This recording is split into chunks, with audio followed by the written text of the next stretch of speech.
sketched over a period of a decade.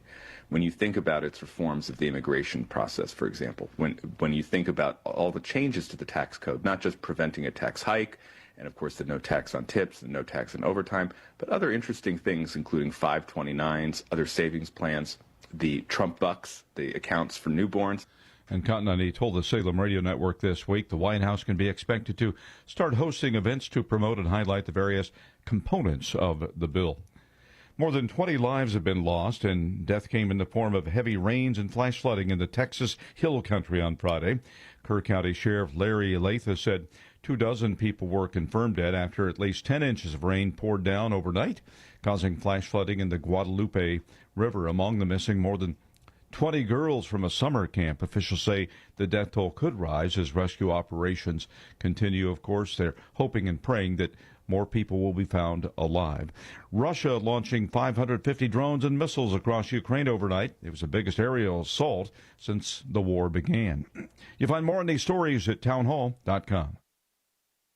Wesley Financial Group is not a law firm. Hi, I'm Chuck McDowell, the timeshare cancellation guy. In 2011, I founded Wesley Financial Group with one goal in mind, to help honest folks out of their timeshares permanently. Today, I run Wesley with my two sons, a real family business, treating every client and every employee like we'd want our own family treated. That philosophy has helped us grow into the largest, most trusted timeshare cancellation company in the United States. Fortune magazine even recognized us as one of the best places to work. Why? Because we genuinely care. In fact, some of our former clients were so moved by their experience working with us, they joined our team so they could help others to timeshare freedom. If you're stuck in a timeshare, give us a call. Let our family help your family. Call Wesley now for your free timeshare exit kit. 800-226-5454. That's 800-226-5454. 800-226-5454. Several former top aides to President Joe Biden have agreed to interview with the House Oversight Committee as part of its probe into Biden's mental acuity while in office and a possible cover-up. The committee scheduled former Chief of Staff Ron Klain to interview on July 24th, former counselor to the President Steve Ricchetti for July 30th, former senior advisor to the President Mike Donilon for July 31st, former Deputy Chief of Staff Bruce Reed for August 5th, and former senior advisor to the President Anita Dunn on August 7th. Bernie Bennett, the Capitol. AAA predicted record travel this year for the 4th of July weekend, with 72.2 million Americans expected to travel between June 28th and July 6th. Most were expected to drive to their holiday destinations. AAA advised drivers to get those vehicles inspected to avoid issues on the crowded roadways. Last year, AAA handled some 700,000 roadside assistance calls. Breaking news and analysis at townhall.com. Keith Peters has a report on the man who invented the cell phone, and things have really changed since those days. Martin Cooper changed the world when he pioneered the portable phone. The Motorola company's 4-pound box has evolved into a global army of powerful smartphones weighing ounces. Some 4.6 billion people, nearly 60% of the world, have mobile internet. The phone's inventor says the revolution's just begun. Keith Peters, Washington. Government offices, post offices, courts, and schools were all closed on Friday for the 4th of July. The stock markets and banks also took the day off. That's after a short session of trading on Thursday. It sent both the NASDAQ and the S&P 500 to new record highs, and a number of supporters of President Trump's new big, beautiful bill say it is going to bolster the economy, and that could be very good for the financial markets. More on these stories at townhall.com. Are you dreaming of a getaway? Want to leave the stress of daily life behind? Whether it's a relaxing cruise or an adventurous land escape, planning the perfect vacation doesn't have to be a hassle. At Cruises International, they specialize in vacation destinations, land and sea, making your dreams come true. Located at 1721 Moon Lake Boulevard in Hoffman Estates, Cruises International isn't just about booking travel. They're your personal concierge, trusted travel advisor, and advocate. Your preferences are unique, and they'll take the time to understand exactly what you're looking for. From personalized service to their global network of specialists, they ensure that your vacation is tailor-made just for you. It's time to plan the vacation of a lifetime.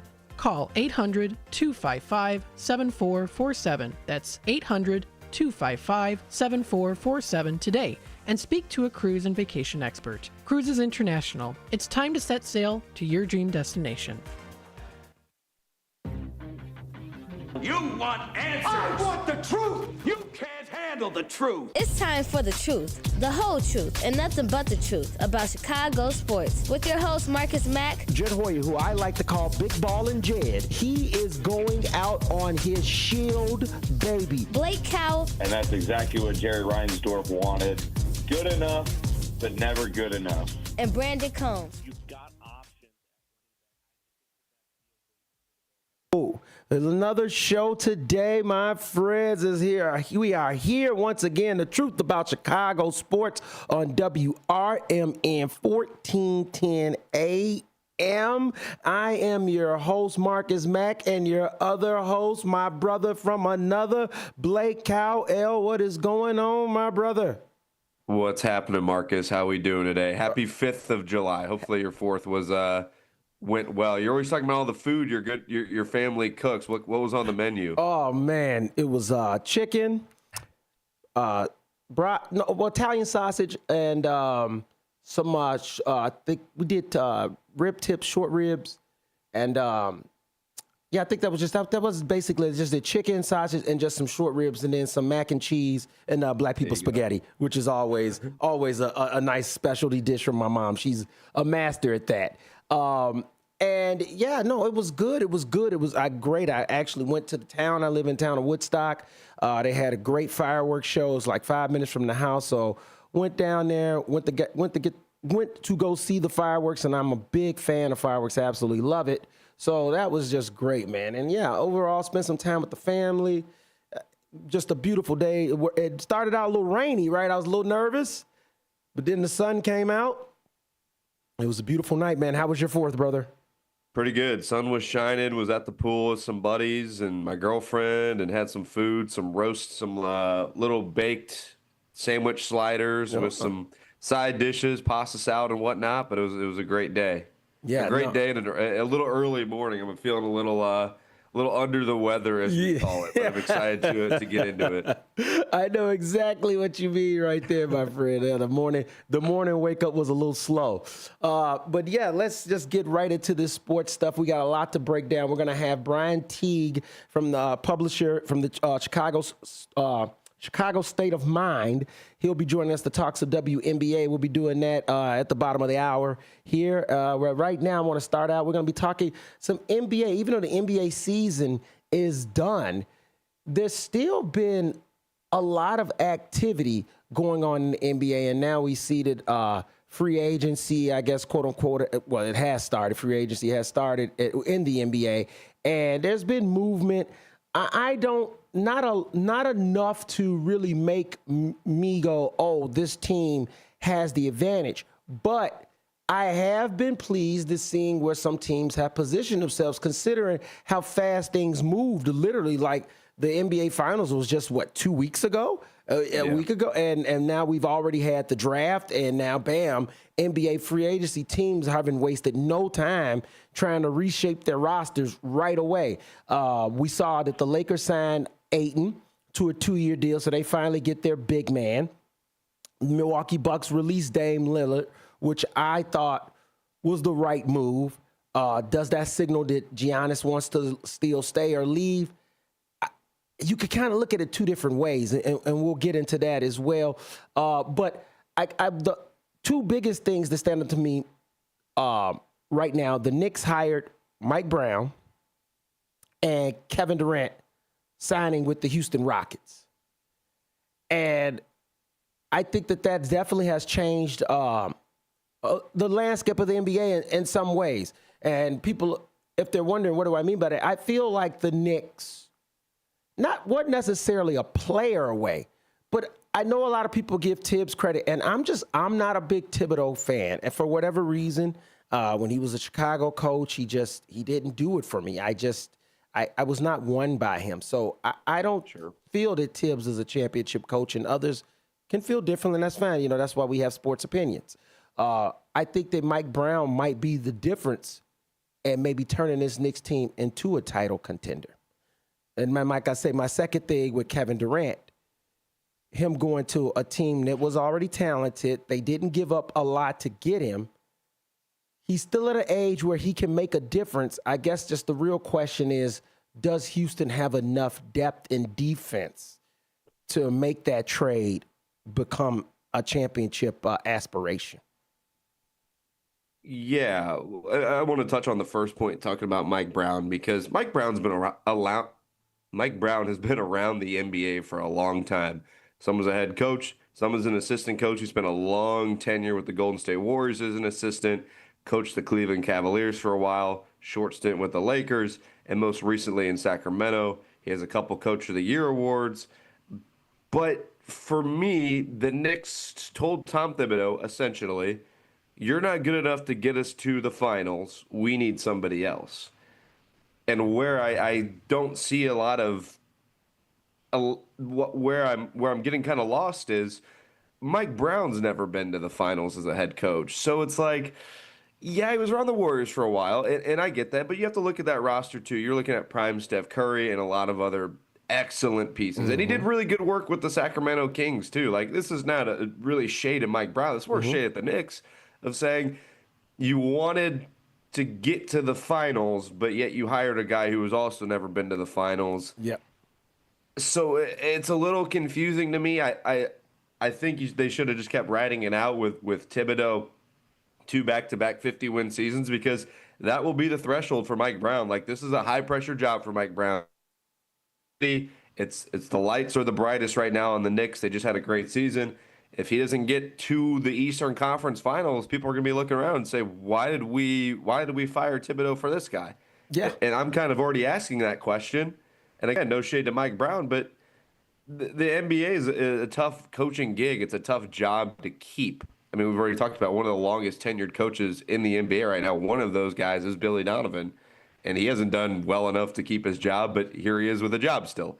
Hall of Fame, now no moving less. on to Kevin Durant, that's going to be an interesting thing as well, because Ime Udoka, I think, is a very good coach. He led the Celtics to a finals appearance in 2022 where they fell just short.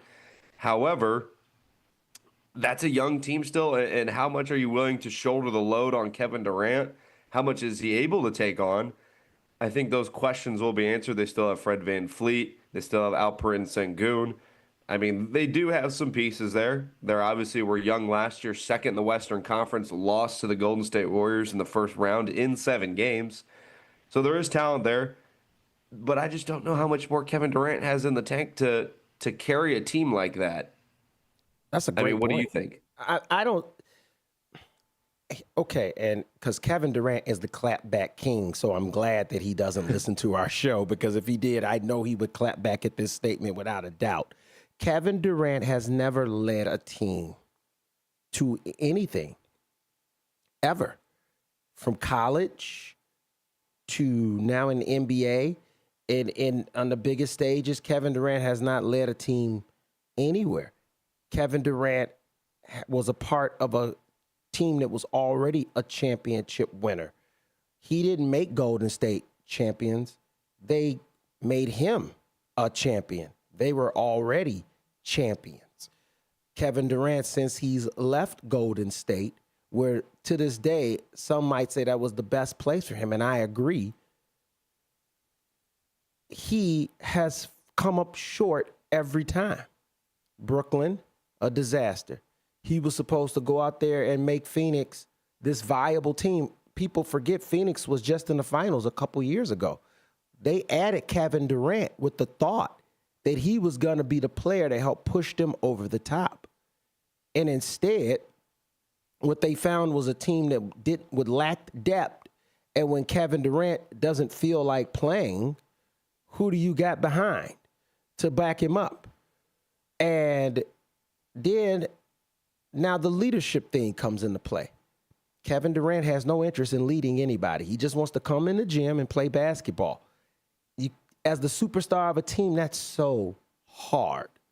That is one of the toughest roles in sports to play. And I've never been on a professional team, but I can just tell you, even on the teams that I've been around, amateur, going high school, and if the top player was not immersed in the team completely, engaged, the leader, wanting to be the bona fide leader, that team never could succeed because the top player is always going to dictate the most, have the most leverage.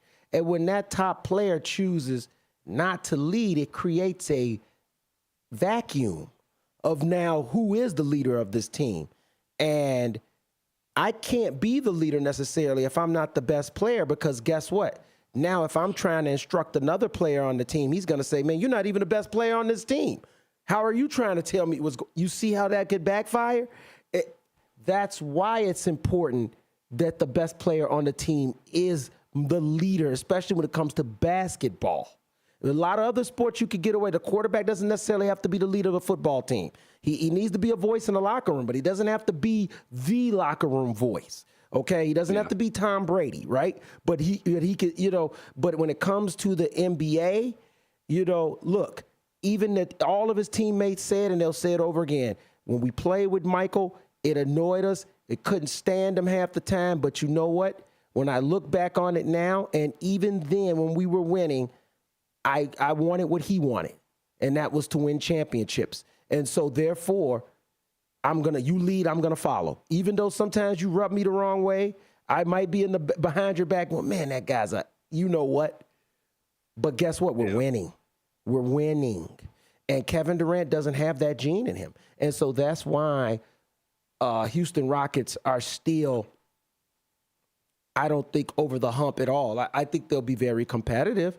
And if Fred VanVleet can be that leader, because he is a championship winner himself, then that's where their championship aspirations will grow from. Kevin Durant will then be that piece that they need, that offensive piece that score down the stretch. But in terms of leadership, which is what this young Rockets team needs, Kevin Durant will not provide that, in my opinion. Yeah, you got to think, too, the Western Conference is still very good. You have the Minnesota Timberwolves. You obviously just have the OKC Thunder, who fresh off a championship. There's a lot of good teams. Denver Nuggets, I don't think they're going anywhere as long as Nikola Jokic is around. And I don't want to bring up the Lakers, but I'll bring up the Lakers. But you have they still have LeBron James. And Luka. They still have two of the, top 20 players, or at least top 10 players in the NBA on their team? Yeah, they just added DeAndre Ayton, who, again, was on that Phoenix team that went to the finals, and he's kind of fallen off since then. But that's exactly what the Lakers needed, was just a center who can crash boards and defend the rim. I mean, even in 2020 when they won their bubble championship, two big, massive pieces of that team people forget were Dwight Howard and JaVale McGee, because they did the dirty work. They didn't score a ton of points, but they blocked, they defended the rim, and they grabbed rebounds. That's all LeBron really needs right now in the point of his career, because LeBron's 41, 42 at this point. He's already practicing his golf game on social media, so he's thinking about retirement himself. This year and maybe the next year will kind of be the last run for LeBron in general, but even on the Lakers. But he's going to be in that mix as well. There's some other some younger, fun teams. We'll see what happens with Kevin Durant and the Rockets. I'm sure if it's anything like the past couple teams he's been on, it's not going to go well, but I'm always open to being proven wrong. No, I mean, he is the enigma always in the NBA, the wild card. You don't really know how exactly that's going to play out because, like you said, he is 40-plus years old. But he can still be an effective player. The problem is LeBron runs out of gas now at the end of the season. And see, like you said, what a guy like LeBron needs is what Jordan needed in his second time around. See, a lot of people forgot to understand the first time around when they won that championship, Mike was a lot more lethal of a scorer, a lot more lethal of an all-around player. So Horace Grant was perfect for the team because he could provide those extra points for them. He could provide rebound, stretch the floor. That was what they needed in that first. That second go, though, because Scottie had arrived so much offensively and Tony Kukoc when Jordan was out, when he came back and combined, the scoring was there. They just needed a guy to rebound and play defense, and that's why Rodman was the perfect fit. What the Lakers need are some role players now. They've got the star talent. And that's what a lot of NBA teams are starting to figure out. I think that the Indiana Pacers helped open people's eyes again to, hey, you have to build a team. You might get lucky enough if, get a couple stars and, hey, they're able to overpower and make a run. But we even saw with the Oklahoma City Thunder that there was a team. Yeah, Shea's there, and he's a great player, but that was a team there. And like you mentioned with the Lakers winning in the bubble, that was a big key. Yeah, they had Anthony Davis and LeBron, but without JaVale McGee and Dwight Howard, they don't win that championship because those guys came in and did those little things that were necessary to help push them over the top. And if Caruso. I don't think the Lakers have that yet. And so that's why I'm not worried about them necessarily winning a title. But like you say, we could both be proven wrong. I'm more concerned with Denver, Minnesota, Houston, now with Kevin Durant coming along. Those are the three teams that I'm more concerned with being a match for Oklahoma City Thunder. Remember, Denver took them to Game 7, and Aaron Gordon got hurt. Denver is not like, some team that's going away. They're not, and they're going to be right there again next year. So, I like I said, I know a lot of people love the LA train. It's fun, but I don't see it right now. They got to do more to get me on board with that. And like I said, I'm not at all. And over on the other side, the East, I really think that the opportunity is there for two teams. And we talked about one already, the New York Knicks. But I also think the Cleveland Cavaliers. I think the Cleveland Cavaliers can be healthy. Donovan Mitchell, I'm not going to say he's underrated, sometimes overlooked in terms of his production and what he can do for a team. And I think that a lot of people get it twisted. It wasn't that Cleveland played bad in the playoffs last year. Cleveland was hurt. They literally, one of the best players, Darius Garland, was playing on one leg. That compromises a team. It just does. And attrition is a part of it all. That's a reason, everybody wondered why Kobe Bryant worked out like a nut, why LeBron takes care of his body the way he does, why Michael Jordan worked out the way he did. Attrition is a part of this sport in basketball. You have to be there at the end of the season. The guys that are left playing are the guys that are going to win. That's just facts. That's just facts. And so, if Cleveland can stay healthy, it's wide open for them to take it by storm with Jason Tatum being injured, with the injury happening to Tyrese Halliburton, with Miami not being able to get Kevin Durant. I don't see Milwaukee as now an enigma, especially after letting Dame Lillard go. Me personally, and like I said, I know it won't happen, but in a dream world, I wish the Bulls could put whatever package together to get Giannis out of Milwaukee and to the Chicago Bulls to put him together with Montas. I think him and Montas, and then you just build from there.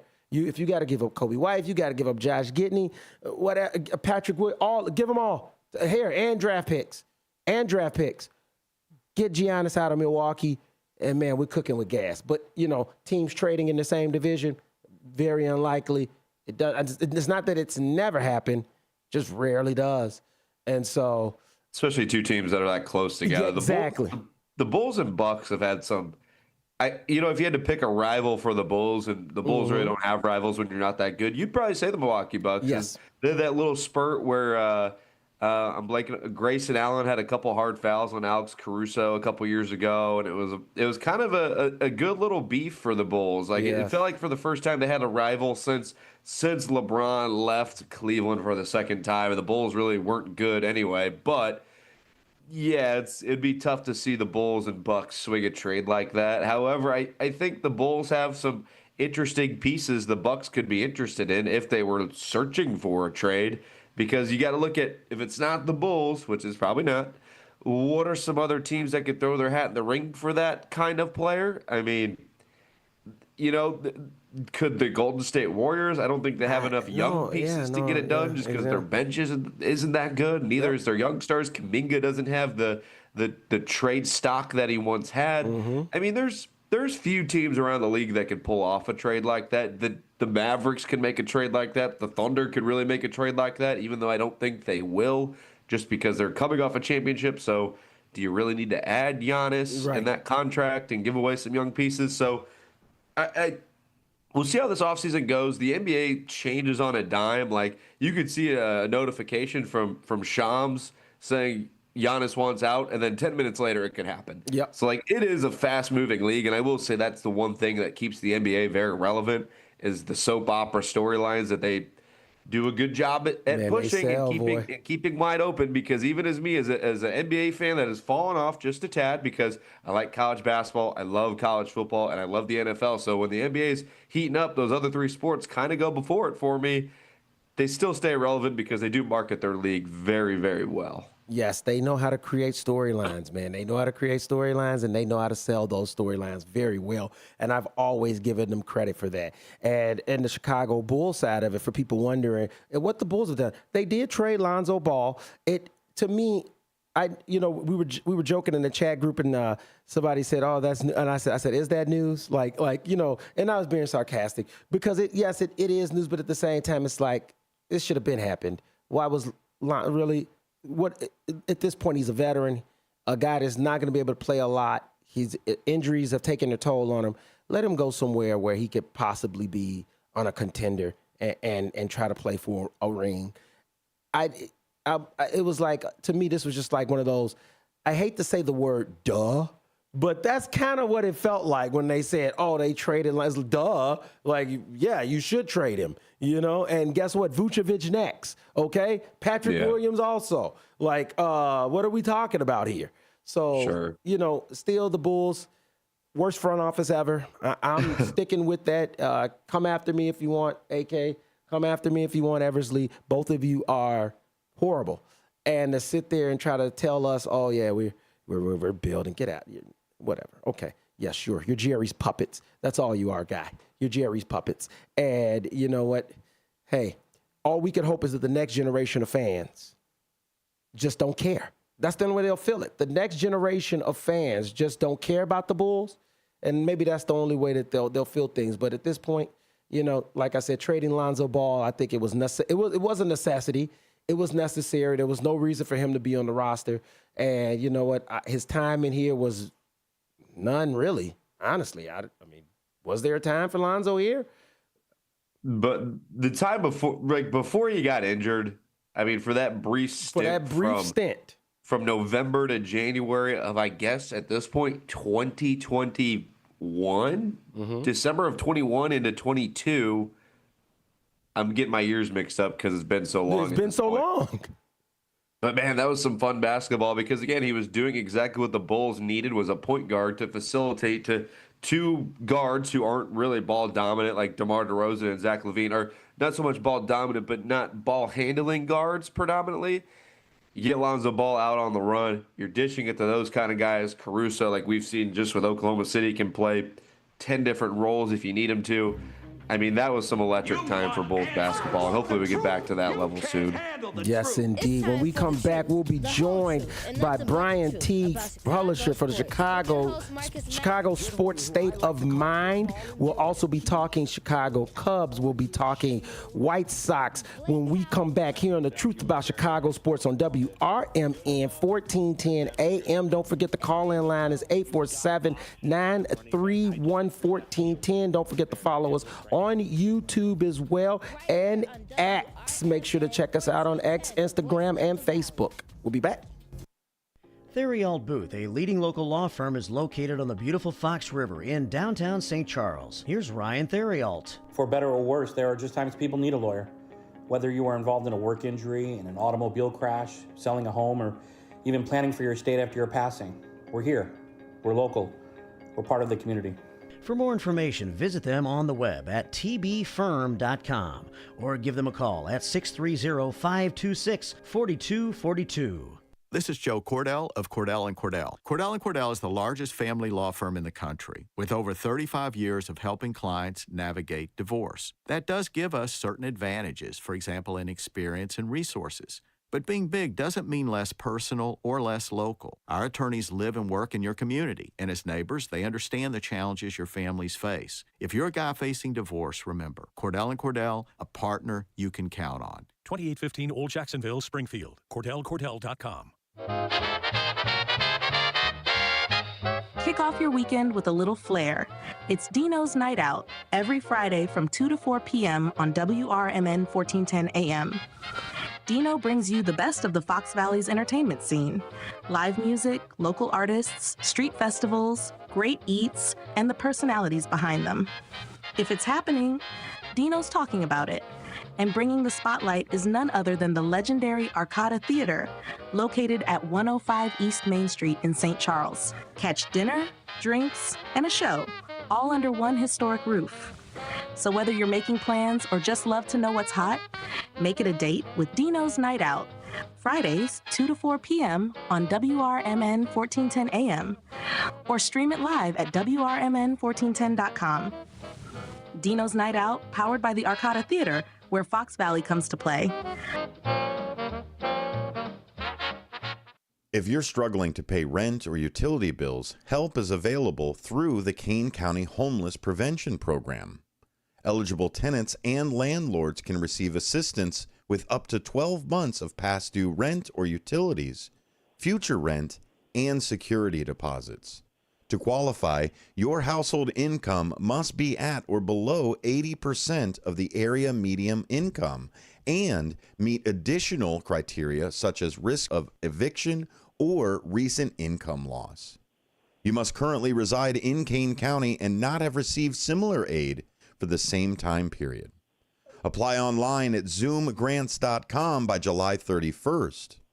For help applying, contact Kim Lovely at 630-444-1231 or Brittany Garcia at 630-232-5871. Se habla español. Some things can steal your sunshine. Ugh, I just got my hair done. Sorry, the cooler's broken. Anyone see my flip-flops? Anyone? But COVID-19 can steal a lot more.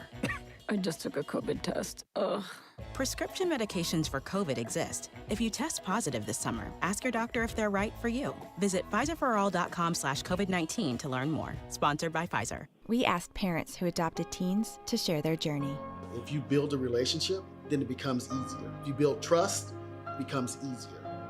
As a parent, you want what's best for your child. To give them the love that a child needs. It's probably the best thing you can do for a teenager. Learn about adopting a teen from foster care. Visit adoptuskids.org to learn more. A message brought to you by Adopt US Kids, the U.S. Department of Health and Human Services, and the Ad Council.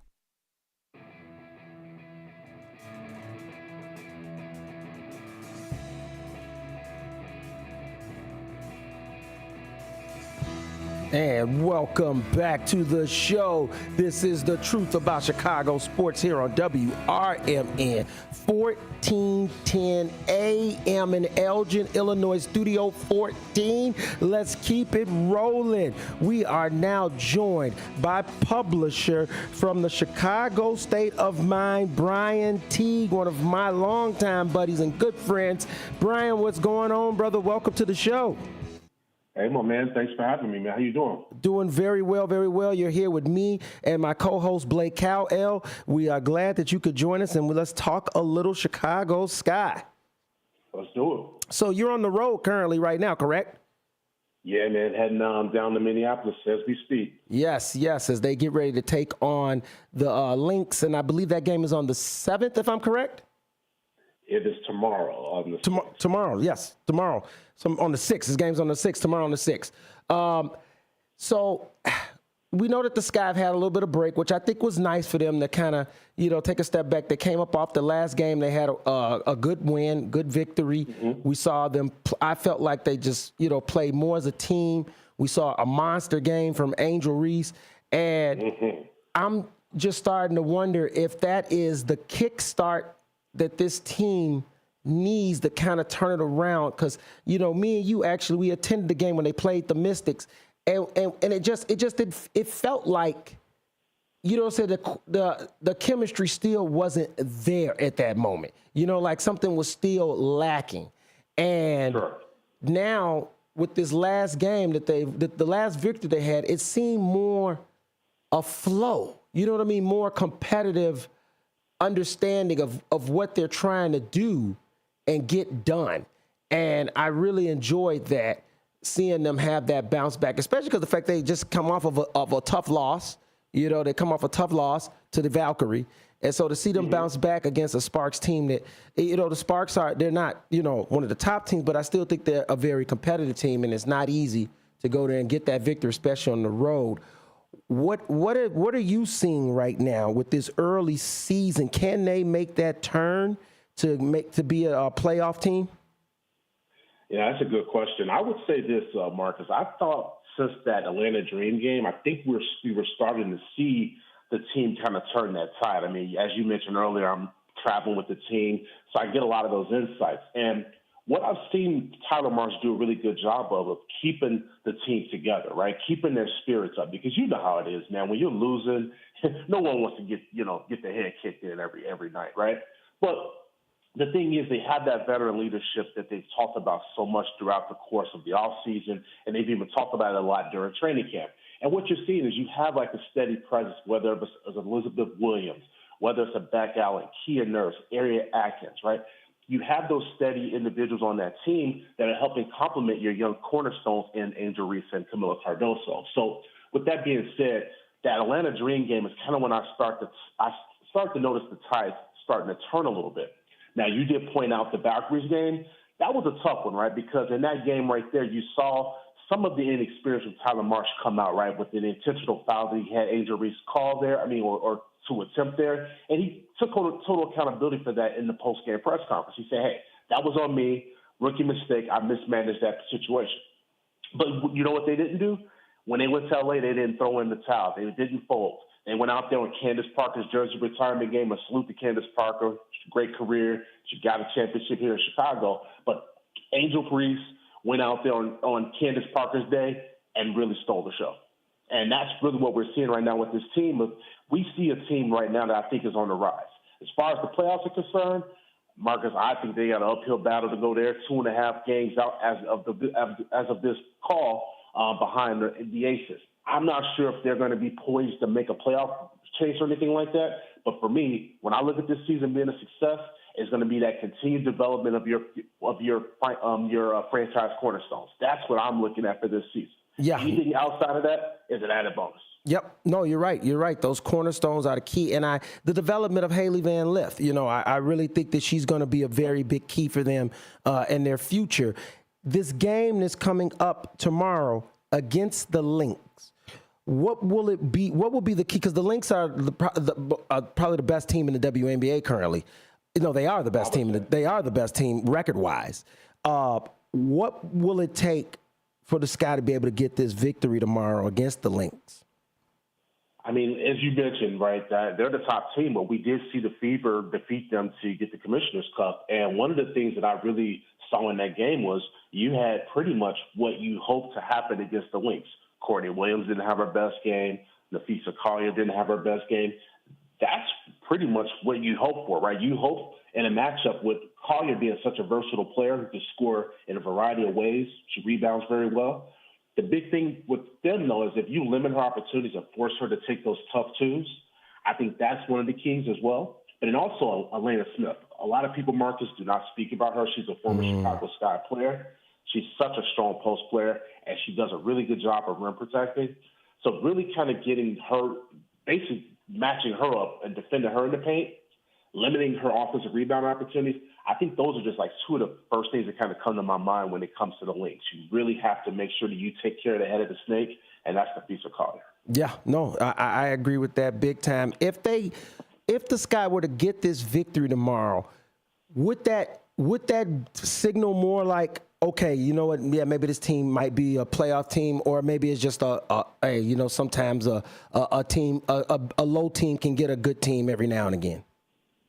Well, I would say this: if you look back in the preseason, we played the Lynx very well, right? And that was during the time let's just be honest. People had a different impression of what this team might have done this season. But in that preseason game, they performed very well against the Lynx. And I think if they were to be able to beat the Lynx tomorrow, I think that just kind of just backs up some of the things that you said in the open about the team right now where they are, right? Because after that sparse game, I think you did see the team have a bit of a lift, right? But you also saw Angel Reese continue to take her game to the next level, right? And I think that, honestly, if she can continue to play like she's been playing, I mean, anything's possible, right, with this team. I don't want to count them out. I just think that right now, when you look at the schedule and when you look at the fact that they lost Courtney Vandersloot, right, that right there, a lot of what Chicago was looking to do offensively, it was surrounded around Courtney and what she could do in that pick and roll, right? And when you don't have that right there at the point guard position, that's been a big problem. I mean, and I'm sure you guys, know that as well, just from, you guys covering the team as well. So that's just been something that's been tough for them to kind of combat. Yeah, it has been. And so I'm going to tell you my thoughts on Coach Marsh, and then I want you to give me yours. So I was very kind of leery. I mean, I was a big Spoon fan. I was really on board with her and what she was trying to build with the team. So when they pivoted and went with Marsh, I was a little skeptical at first. And, it started out rocky, and I was kind of like, okay, what's going on here?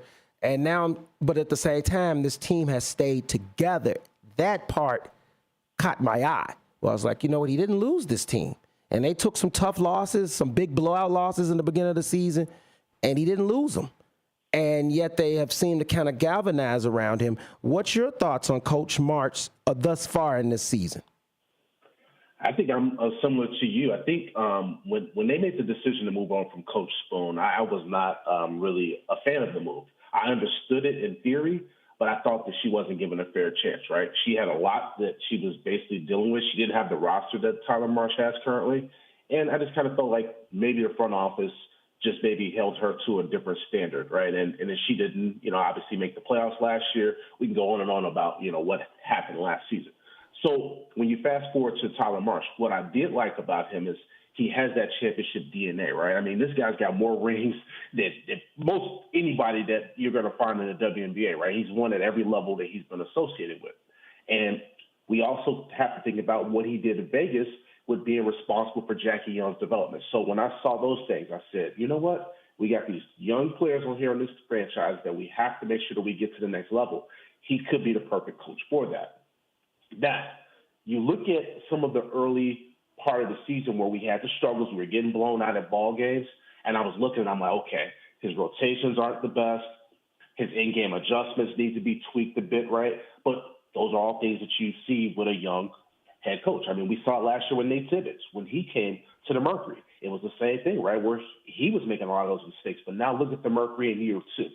So my biggest feedback is I really implore Sky Nation out here, just give the guy some grace, give him a little time, because what I'm seeing is I'm seeing a guy here that's still trying to get his system in place, and I don't necessarily know if this roster fully complements the best of what he can do with his system. So I think right now, I think patience is the thing that I think people need to have, because we're starting to see signs.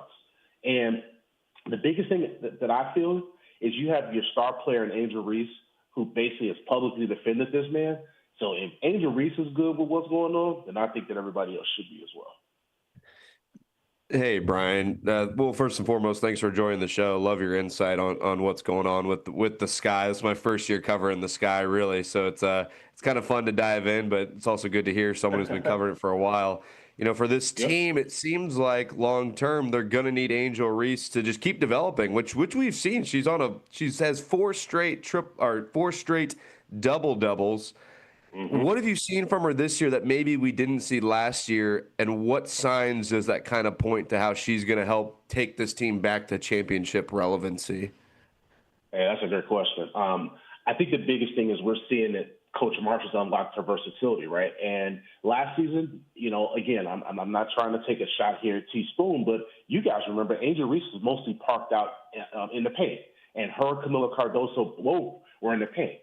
Well, what Tyler Marsh saw was like, I want to play more high-low, right? I want to get Angel out of the paint. And Angel will be the first to remind you, she was the number 1 wing in high school when she was basically going to Maryland. Her game has always been a versatile type of game. So what we're seeing right now with Angel playing as that point forward, And she always talks about this. The bigs throw the best pass to each other. Well, Angel Reese's post speeds, let me just start there. If you look at the film of the last couple of games and just see those feeds and how she gets the ball to, whether it's Cardoso, it doesn't matter who she gets the ball to in the post. She's getting the ball to people in a position where they can score. That's first and foremost. But now we're also seeing Coach Marsh actually dialing up plays for her. In that Sparks game, the Marcus you were talking about, Angel Reese was looking at Derrica Hamby like she was food down low, right? Mm-hmm. There was nothing the Sparks could do to her. And I think right now what you see, Blake, is you see Angel Reese just playing with that confidence that we didn't see even last season. And she was an all-rookie team, all-star. I think her game right now, she's playing at another level. It's like another notch that we're seeing right now. And I still don't think I don't think she's still scratching the surface of how great she's going to be in this game. No, those are all big facts. I said it was funny because Carmilla Cardoso got drafted before, and rightfully so, because Carmilla is that big body post presence you just cannot pass up on. And if the Sky hadn't got Carmilla, somebody else was going to grab her. She wouldn't have failed to where Angel fell. The Sky got very lucky that Angel fell with that.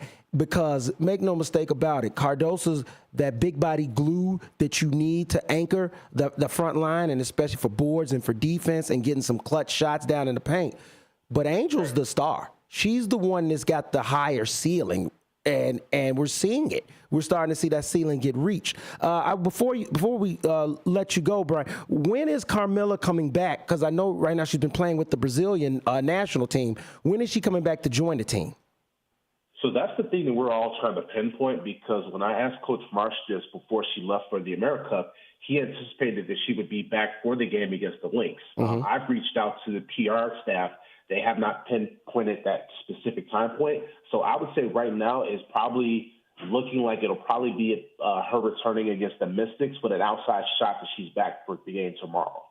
I haven't been able to get specifics on that. No, I do remember that Marsh did tell us initially it would be for the game against the Lynx. Yep. And you know what, and I was getting that vibe too, because you hadn't heard nothing about her, leading up to this game, that she was in practice or was, going to be there. So I was very much like, I don't think she's going to be there for this Lynx game. I was in the same kind of thought process, and it's looking like it's going to play out that way, especially with the game being tomorrow. So I'm really hoping that she can return to watch it, because even though they did get the victory without Cardoso, I think that with Cardoso there and with Angel Ball, it makes them more potent. It gives them just that extra firepower that they need.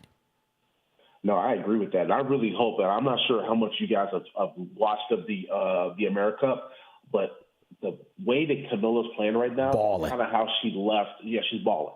It's kind of how she left Chicago. And I hope that, man, just what we're seeing from her, she brings that Camilla back, because she's been a beast on the boards. And imagine her and Angel both attacking the glass like that. Ooh. I mean, that's the advantage, right? So yeah. I'm looking forward to it whenever it is, because I know she had a game yesterday, right? And so I'm not sure what the situation is with travel and getting her back, but if she was able to make it back for that game against the Lynx, I think that would give us another chance to potentially knock them off tomorrow. Yeah, and once again, that game's going to be at 6 p.m. Make sure you guys check it out. They're going to be on the road, Chicago Sky. They're going to be playing the Minnesota Lynx. Once again, we are joined by Brian Teague, publisher for Chicago State of Mind Sports. We want to thank you, Brian, so much for taking the time to join us. We know you're on the road. I know you got a busy schedule. You're out there covering the team every game and putting in the hard work. I can tell you this much, that I appreciate your coverage. I love it. I follow it intensely on Twitter/X. I want everybody out there, please, if you have the time, make sure to go follow Chicago Sports State of Mind. Chicago State of Mind Sports with Brian Teague, my buddy, good friend. We went to high school together. This is my brother from another, and I'm gonna tell you, man, I absolutely love all the work you're doing out there. Is there any other platform that people can find you on? Yeah, we're on YouTube. We're on Instagram. You can find us on TikTok, Chicago State of Mind Sports. And Marcus and Blake, I appreciate you guys for having me on. And Blake, it's been nice to get to know you. And Marcus, you already know, man. You already know. Yep, sir. Yes, sir. Like I said, I love it. I'm glad that you could join us anytime, man. You are welcome for this whole season. You come in, dial in anytime, and we will chop it up, and we will talk some Sky, okay? All right, my man. I'll be there. Definitely. Thank you. All right, T. You be safe and enjoy your time up there in Minnesota. All right, now. Take care. All right, brother. Bye. Take it easy. Thanks. And once again, that was Brian Teague, publisher for Chicago State of Mind Sports, joining us to talk Chicago Sky. And that was great conversation right there, Blake. It's always nice when you can talk to someone that's, got the finger on the pulse, that's dialed in a little bit more than what we have. And you get a better picture. I really love the picture that he painted as well with Coach Marsh, because he kind of echoed everything that I was feeling. He said it right there in those words. And at the end, I love how he prefaced that. It said, give him time. Because I think that was kind of the mistake that I was making. I think that because of the way it played out, I was, already kind of had this I don't know. And I wasn't giving him enough grace and patience. And we talk about it constantly. That's one thing that we talk about. The truth about Chicago sports is how important coaching is. That's just one thing that we never let go on this show. And to me, it just always comes right back to that, right? How important that is. And so we're seeing a team that's adjusting to new coaching, and it seems that it's starting to unlock, though, better play in the long run. So the change is starting to work. It's just like Brian said, let's just give it some time. Once again, this is the truth about Chicago sports here on 1410 AM WRMN in Studio 14, Elgin, Illinois. Call-in line is 847-931-1410. As we're sitting there talking all Chicago sports. What we have up next on the docket, though, now is baseball. We're talking baseball. As the Cubs decided yesterday to get the fireworks going early with a franchise record 8 home runs as they stomped all over them Cardinals. 11-3, Blake. How did that feel as you sat in enemy territory on the holiday getting the holla bombs? Man, that was so fun. I mean, what's better than that? The only thing I will critique about yesterday in terms of this game, you had the 4th of July, Super American. Friday 120-day game, Wrigley Field, Super American. The only thing that wasn't was it was on Apple TV. Wow. And if you don't have Apple TV, then you had a tough time watching it, like myself. So I listened to the radio feed, which I love Pat Hughes, Ron Coomer, and Paul Zarang, friend of the station, Paul Zarang, Ziggy Zarang, on 670 The Score.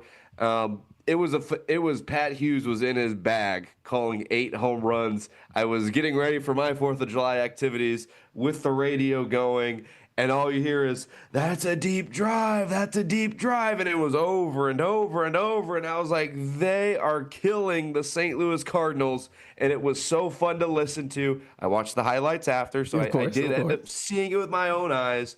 But Michael Busch has 3 home runs.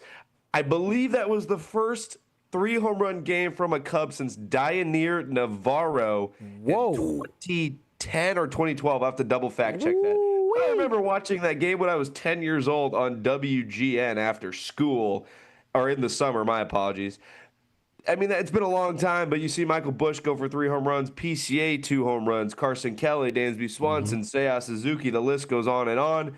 They just peppered Miles Michaelis the entire day. It was great to set the tone for this weekend series because I've mentioned it on other podcasting networks and even on my own Twitter. If the Cubs can find a sweep this weekend, they play today at 1:20. I believe your pitching matchup is Drew Pomeranz, who will be opening up for Jordan Wicks against Palante of the Cardinals. If the Cubs can find a sweep this weekend, they put the Cardinals 8.5 games out of the Central. That would make it very difficult on the St. Louis Cardinals to come back and win this division, which at one point a couple weeks ago, or really last week when they played the Cardinals got to 2.5 games back in the division. We're feeling pretty good about themselves. To go a week later and for them to be 8.5 would put a lot of bad vibes in their clubhouse and potentially end their season in terms of winning the Central. They'd still be in the wild card, but kicking a team while they're down and putting them away in July would feel so good. Yes. And we know that in baseball, it could change in a New York minute, right? Because you're playing, every week you're playing literally what breaks down to almost 9 games, almost. No, I'm sorry. What it comes down to where you're playing every week, you got a series, right? 3-game series, then another 3-game series. So you're looking at 6 games pretty much every week. That's basically what it breaks down to. At least. So you're playing 6 games every week. And so, therefore, it can go very fast. A 4-game lead can diminish in a week's time. You lose 4 games straight. Whoa, well, look out what just happened there, right? And so, just last week, the Cardinals were nipping. It was a little bit of like, okay, what's going on? And we talked, me and you talked about this individually, about how the Cubs in June finished 14-13, and that's where I think it got people whatever. But they still finished above 500. Yes, the losses were a tad concerning. We're like, oh, I don't like this because they had such a dominant April and such a dominant May. But the fact was, they still played winning baseball in June. And that's the part that I kind of got lost in that. And I think it's just natural Chicago sports fan worry. Right, we've been deprived. It takes of championships. That they don't come off until. So we're just naturally pessimistic. Like, oh boy, here we go again. Right, there's some kind of way we're gonna lose this juice. And I think that's more what that worry was. And so the Cubs to have the game they had yesterday, to me, that is the type of signal that says we're here to play ball and we're here to win. And those are the type of games that you put your foot on your opponent's neck and you say, nope, you're not going anywhere. And if you really look at it, as we're definitely in the heart of baseball, we're starting to see the separation, right? You could go to the West. The Dodgers have an 8-game lead on the Pirates. You go over to the East. The Marlins and the Mets are battling each other, but there's no other team close. Marlins are 11 games behind. Atlanta's 11 games behind. Unless they find some crazy hot streak, that's what that division is going to be, just Mets and Phillies. You go with the Detroit. They got a 12-game lead over Minnesota right now. And then the other team, the East, where they do have a battle there with Toronto, the Yankees, and the Rays. They're all battling, so that's tough. But those are the only 2, really. The American League East and the Central the American League East, National League East, and the National League Central are the only ones that are really battling. When we come back, we're still going to talk more baseball. We're going to definitely get into how the Cubs fare to look with the start. Like I say, start out this June already hot, and going into the rest of the season, we're going to break down that. We're going to break down Chicago White Sox. We're going to talk some Bears. We got a lot of sports still to go here on WRMN 1410 AM and Studio 14. This is The Truth About Chicago Sports with your hosts, Marcus Mack and Blake Cowell, as we bring you nothing but the truth every Saturday, 10 a.m. to 12 p.m. Don't forget the call-in line is 847-931. This is Larry Jones, and I'd like to talk to you about my bank, American Eagle Bank in South Elgin. Has your bank changed names in the last 10 years? Is your bank another faceless branch with headquarters in another city? Are you tired of earning next to nothing on your savings account or certificates of deposit, or does your personal banker treat you like a stranger? If you answered yes to any of those questions, then you're ready for a new banking experience, and American Eagle is the place for you. American Eagle is a locally owned independent bank that's rooted in the community, and American Eagle customers are greeted by name and treated with the respect that they deserve. American Eagle has an innovative program, Eagle Savings, that teaches your children to save while earning prizes and rewards. American Eagle offers great rates on certificates of deposit. My bank is located in South Elgin on Randall Road between the Target and Caputo's and is open Monday through Saturday. Give them a call at 847-742-7400, and a real person will answer the phone. American Eagle Bank, a place where you matter. Your hometown radio station since 1949. We are WRMN AM 1410. Elgin time, 11 o'clock. Breaking news this hour at townhall.com. I'm Bob Agnew in Washington. Julie Walker has an update on that desperate search for 24 missing girls after flash flooding in Texas. The sound of the river in Kerrville, Texas, as crews search for 24 children from a girls' camp and many others still missing after a wall of water rushed down the river during a powerful storm that killed at least 24 people. Kerr County Judge Rob Kelly. This has been a very devastating and deadly flood. The Guadalupe River rising 26 feet in just 45 minutes before dawn Friday. AccuWeather says they, along with the National Weather Service, sent warnings about potential flash flooding hours before the devastation, and that these warnings should have provided officials with ample time to evacuate. I'm Julie Walker. At the White House on Friday. First with a pen in his hand, then came the gavel as President Trump declared the signing of the big, beautiful tax bill, a major milestone in American history. The golden age of America is upon us. We are in the golden age. It's going to be a period of time, the likes of which I don't think this country has ever experienced before. Public policy expert Matthew Continetti expects to see the bill play out over the next 4 years. I think the Trump agenda will be continuing its record of success on the border and continuing its economic management.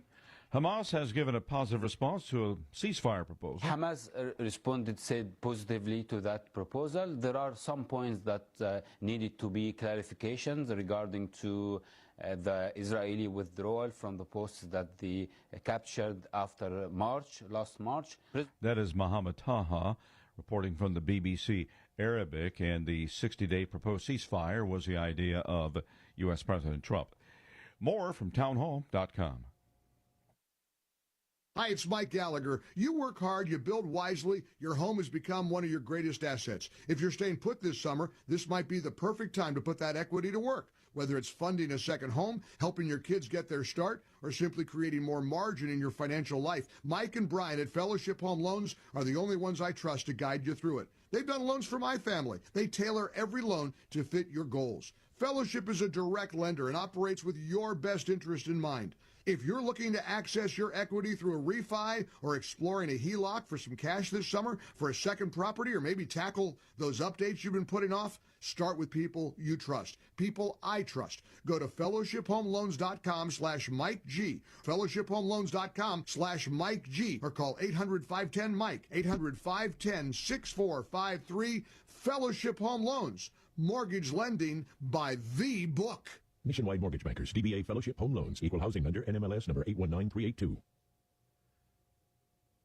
Correspondent Bernie Bennett reports authorities across the country are now on the alert for potential lone wolf attacks. Ongoing global conflicts, as well as possible copycats, have prompted notice from federal law enforcement agencies urging the public to stay vigilant. Federal agencies across the country are telling people to be aware, with the most concern about a lone wolf-style attack during this 4th of July holiday weekend. Officials emphasize there are currently no specific credible threats, and they're just asking people to stay vigilant, and if they see something, say something. Bernie Bennett reporting. Tasha Stevens reports it was a very special 4th of July birthday for Michigan's oldest resident. Miss Benita Gibson credits her longevity to eating potatoes, which she and her husband farmed, and staying positive. Born in Kansas, Miss Gibson grew up in Missouri and then later moved to Idaho. When she was 102, she moved to Michigan, where her grandson lives. Tasha Stevens reporting. Breaking news and analysis at townhall.com. Bear in mind, this only qualifies as a sport one day a year. Here's Gethin Coolbaugh. Famed competitive eater Chestnut has reclaimed his title at the Nathan's famous 4th of July hot dog eating contest after skipping last year's event.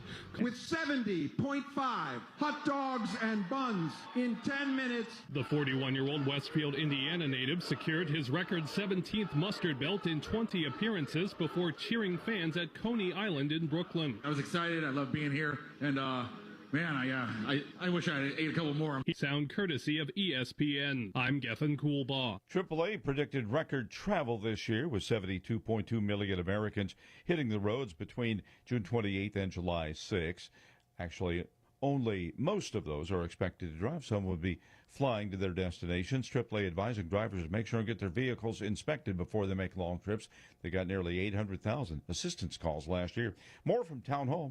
Now available on Amazon.com and BarnesandNoble.com is the book called DUI Jury Trial, which is the true story of a truck driver in Illinois who was charged with driving under the influence of alcohol. Not only was he facing a revocation of his driver's license, but also a lifetime disqualification of his CDL, which would prevent him from ever driving a semi-truck again. This book includes backstories of the truck driver, the lawyers that defended the case, and the DUI expert witness who analyzed the case and then testified at trial as to the proper protocol procedures of the field sobriety tests as well as the breathalyzer test. This nonfiction novel also includes the actual court transcript from the jury trial, a courtroom showdown in which the final verdict would determine the fate of the defendant's livelihood. The book DUI Jury Trial is now available on Amazon.com and BarnesandNoble.com. And welcome back to the show. This is The Truth About Chicago Sports here on WRMN 1410 AM. Let's go. We left out talking about the Chicago Cubs and what's to be previewed now heading into this new month of July. Like we said, there was panic in the air because of the 14 and 13 month of June. And now with this new month kicking off, the Cubs are starting it off with a bang, with a big blast yesterday, 11-3 victory over the Cardinals. Do you think that this now is the signal, or was that just a one-offer? Do you believe that this is now the time that the Cubs can really put their foot on this division and take off? I think it's going to be tough to see this season continue and even finish without the Cubs going on another really hot streak, kind of like we saw in April. You know, I'm talking a streak of winning maybe like 20 of 30 or even 25 of 35. You know, these stretches can go over long periods of time. Like you mentioned, a lot of people were down on the Cubs for the last month, and a lot of people have brought up the word concerned and the word panic button and should we be worried? And throughout that whole time, I was like, no. Like, this is baseball. Like, this stuff happens. Yes, the offense struggled for a little bit. The 2016 Cubs went into the All-Star break 5-15 in their last 20, and then they won the World Series. So I'm not concerned about it. I've never been concerned about this team quite yet since I married them or since I proposed to them back at the end of April. Exactly. The ring was on the finger and it stayed on the finger. We just got to still see more pitching. We got to see more pitching added. Jameson Taillon goes down with an injury yesterday. He's going to be missing, I think they said, a couple months with a strained calf. And even though Jameson Taillon wasn't pitching great, he still ate innings. And that's what the Cubs need as the season goes on, is people to eat innings, people to get outs down the stretch of a season. Even if it's not a great performance, if you get 6 innings and 4 runs of ball, you still pitch 6 innings. And that's part of why Drew Pomerantz is opening today for Jordan Wicks. He gets the call up from AAA. He had a brief stint in the major leagues earlier this year, pitched a little bit last year. I mean, he got hurt last year as well, but he was once a Cubs first-round pick, highly touted at one point. I'm excited to see what he does today. A pitch I'm watching for Jordan Wicks, one of his kind of calling cards, is this changeup. See how his changeup moves today. See if he can locate that pitch. A big concern with him in the past has been his command issues. He's not a super hard thrower, but if he can command his changeup, good pitch mix with his fastballs. As we've seen with the rest of this Cubs rotation, they've really upped all their fastball usage. I think that's a Tyler Zombro, Tommy Hotovy thing. I need to do some more research on the theory behind that. But it's going to be an interesting game today. See how he pitches, and can he be a stable piece of this rotation moving forward? But back to your original question, I'm super excited to see what this Cubs team can do, because that's what they were doing earlier in the season, was beating the brakes off teams. When they knew they were facing a pitcher they needed to beat, they'd put up 10 runs against them. They'd even do it against pitchers they probably shouldn't have. But again, this weekend at home, 4th of July, biggest rivals in town. You can put them away if you sweep them. The energy is through the roof. I mean, now the Brewers are full 4 games behind the Cubs, so you're starting to build some padding against them. I'm more concerned about the Brewers than the Cardinals. I still think the Cubs are far and away the best team in this division, but this would be a good month, especially leading up to the All-Star break that is now in 2 weeks. So they're about to come up on a good break.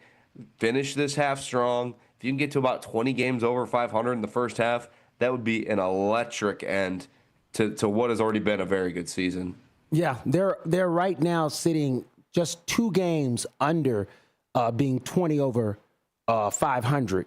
And they got 8 games left to play before they go into the All-Star break. And really, honestly, I expect them to do exactly what they did against Cleveland, against Minnesota, stomp them out. And the toughest test will be heading into the All-Star break. And I actually love the matchup as them playing the Yankees. I'm really going to be looking forward to that series, and we're obviously going to talk about that more next week when that goes down. But that is, to me, that's a perfect way to close out the first half of the season. You started out the season with the Dodgers, right?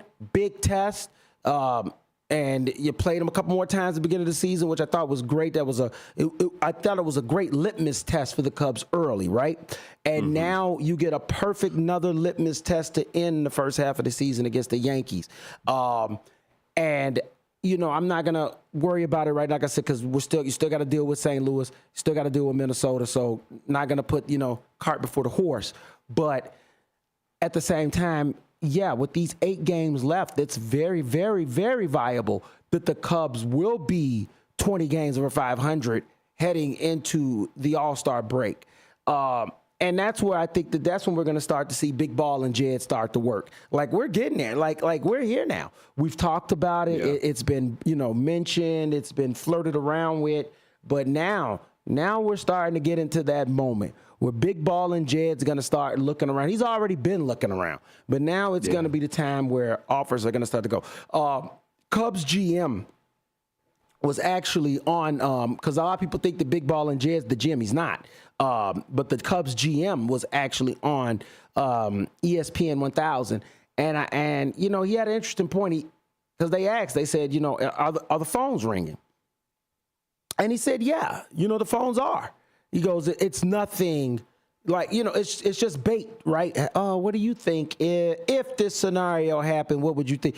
If we were willing to let this guy go, what would you be willing to get? It's just preliminary, but it is happening. Make no mistake about it. Yeah. The phones are ringing.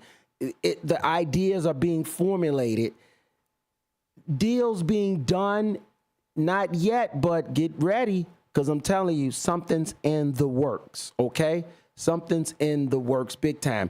It was also kind of funny that he was on there, and I knew that they were going to ask about the elephant in the room, which I'm like, I would too, the Kyle Tucker contract, and I just love it. Nope, no answer on that. Don't have any answer. And I just thought it's like there's nothing that's going to, people got to understand, there's nothing's going to happen till the season ends. Kyle Tucker, it's not because of the Cubs. I believe the Cubs have offered him a contract. Kyle Tucker wants to go to the market. He wants to see what his value is. And he has every right to do that. He has every right to see what his value is on the market. The Cubs just have to be ready to pay. That's just bottom line. The Cubs are going to have to be ready to pay. And if they're not, then win the World Series then. Hey, is the old Major League, is that old movie, The Major League? And he says, let's just win the whole freaking thing. Then let's just win the whole freaking thing. All right. And that's the only way I can see it right there, because he is with the way he's playing and the way he has galvanized this roster, I don't see how he does not garner some type of Juan Soto-esque contract. Yeah. And I'd say give it to him. Give it to him. Give it to him. Give it to him. But like I said, nothing's going to be figured out until the offseason. So speculation is pointless. I think it's just, at this point, let's just enjoy what we're getting right now. As fans, as Chicago sports fans, as Cubs fans, just enjoy what you got happening right now in this moment. Yeah, relish the moment, because you don't know when you're going to get another season like this again. Like, even just talking that the Cubs are 18 games above 500, if you would have told me that back in April, I would have been pretty shocked, because obviously 18, they were talking about it on the radio broadcast yesterday. There's only 2 teams with a better winning percentage than the Cubs right now, and that's the Detroit Tigers and the LA Dodgers. 2 teams who are very much considered World Series favorites. So why shouldn't the Cubs be considered in that? And a lot of it has to do because of their starting pitching, which I understand. Yep. But their bullpen is very good. Their offense is very good. And it could make the Kyle Tucker thing be stomached a little better if they go to the World Series and go win it, because flags fly forever. And if they go win the World Series, then Kyle Tucker says, you know what, hey, I got my World Series. I'm going to go chase the money in L.A. or chase the money in New York City. I'd be able to live with that for a little bit, not to make excuses for anyone, because if they don't win the World Series, it's Kyle Tucker or bust. I mean, we've seen how good this team is with him, and we kind of knew the Cubs would be better with Kyle Tucker. We just don't know how much better.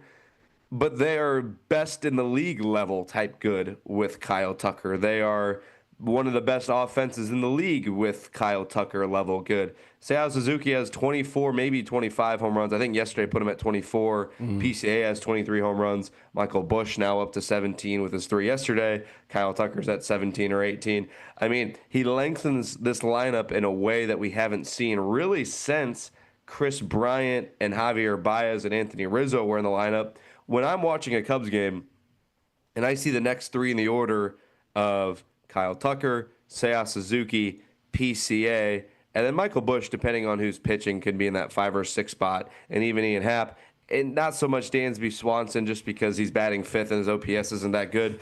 You're looking, I mean, when you watch a game and they show the lineup card, when they show their OPSs, they don't show batting average anymore, which I find kind of funny. They show OPS at the beginning. When you see a lot of 8s, OPS in that starting lineup, that's really good. I mean, that is a solid starting lineup. And now you're starting to see OPS start with a 9. I think Michael Busch is 5th in the league in OPS and on base plus slugging, which is pretty crazy considering they traded him from the Dodgers for Zaire Hope and Jackson Ferris just a couple off seasons ago. So I mean, Jed Hoyer's putting together a really good roster, and obviously this roster is very good right now.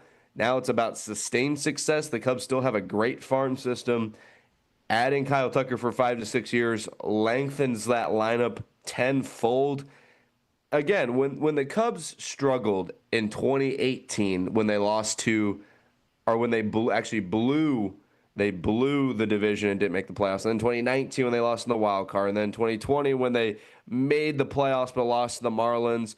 The thing that they struggled with in that time frame was that they didn't supplement their roster with their stars with good role players. And that was mostly through their farm, because they did have Ian Happ and they did have Nico Horner, who came up, who were decent supplementary pieces, but very young. And then really the only other piece was David Bodie, who didn't pan out. They gave him kind of like a decent little contract to buy out his arbitration years, but he didn't backfill that roster well. And so if you want to compare that time frame to the time frame we're in now, you have your stars. You have Kyle Tucker and PCA. They're both going to be starting in the All-Star game, which I guess we haven't talked about since last time. 2 All-Star game starters. And then you have great supplementary pieces. You have Ian Happ, who's a good veteran. You have Seiya Suzuki, who we'll find out tomorrow. I think he should be in the All-Star game as well. You have Michael Busch. You have these good supplementary pieces. But then you also have a great farm system of Owen Casey, Kevin Alcantara, Moises Ballesteros, Jackson Wiggins, these other pieces coming up. So they're kind of modeling what the Dodgers did so well for so many years. They have the superstars, and then they bring up a guy like Will Smith, who is also going to be in the All-Star game. They bring up Dalton Rushing, who was their first prospect and is now coming up. I mean, they have young guys, but they supplement it in free agency. So what I'm looking at with Jed Hoyer this offseason, do it in free agency with Kyle Tucker, who is the most slam dunk. If you're going to spend your money, it has to be on a guy like this. We talked about Bryce Harper back in the day. I felt the same way about him. I feel the same way about Kyle Tucker. Spend the money and supplement it with your farm. Trust your scouting. The Cubs scouting has been very good. I mean, Matt Shaw, PCA. I mean, PCA wasn't a farmhand of the Cubs, but Jed Hoyer's talked about it. The Mets had so many good prospects he was asking about. They said no to Brett Beatty, who's not as good as PCA. He said no to Francisco Alvarez, who just got demoted to AAA. But they said yes to PCA. So if Jed has the wherewithal and the eye to pick out a guy like PCA and bring him over and develop him into what he is now, I have faith that he can keep doing that. But you have to supplement it with free agency. So, I mean, it's still Kyle Tucker a bust, but like I said at the start of this kind of rant, it'd make it a lot easier letting him go if they win the World Series this year, because I'll trade a Cubs World Series for anything. You know me, Marcus. Yes. I'm a baseball guy through and through. Yes. I love the Bears. I hope they have great success, but nothing makes me happier than seeing the Cubs' success, and another World Series would feed families, as they say.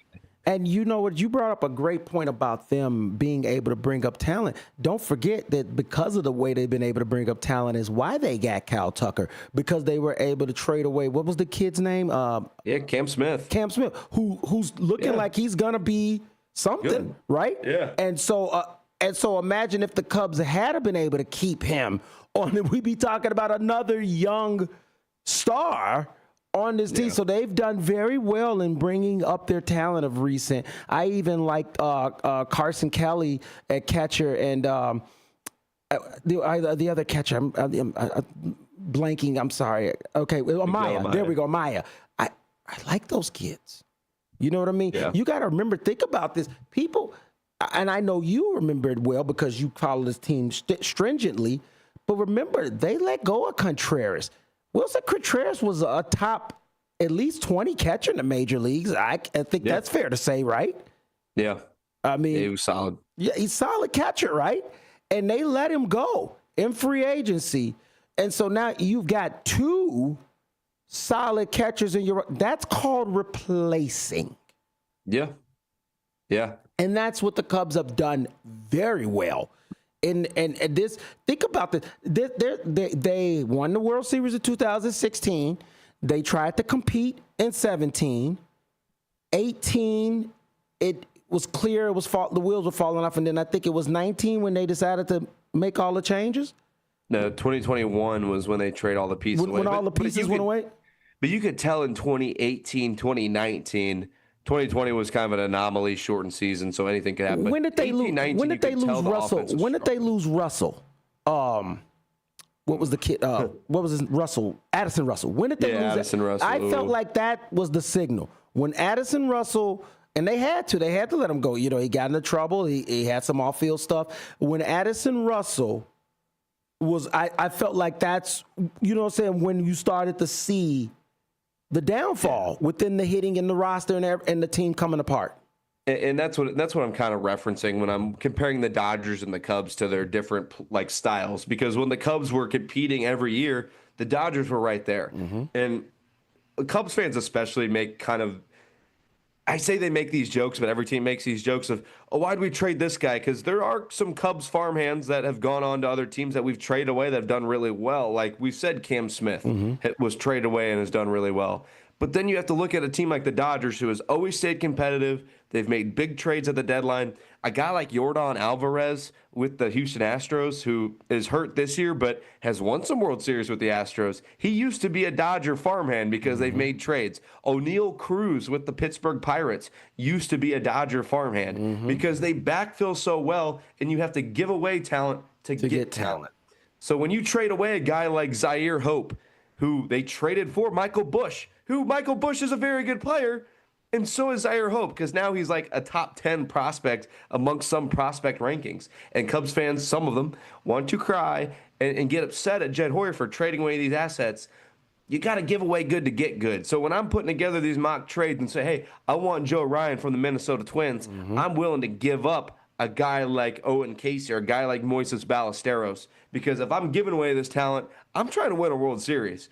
I don't care about AAA, whatever Cup World Series they call them. Those banners don't fly at Wrigley Field. When I give my money to Tom Ricketts to go watch the Cubs every season, I'm not looking for, where's the Iowa Cub championships? Where's the Knoxville Smoky championships?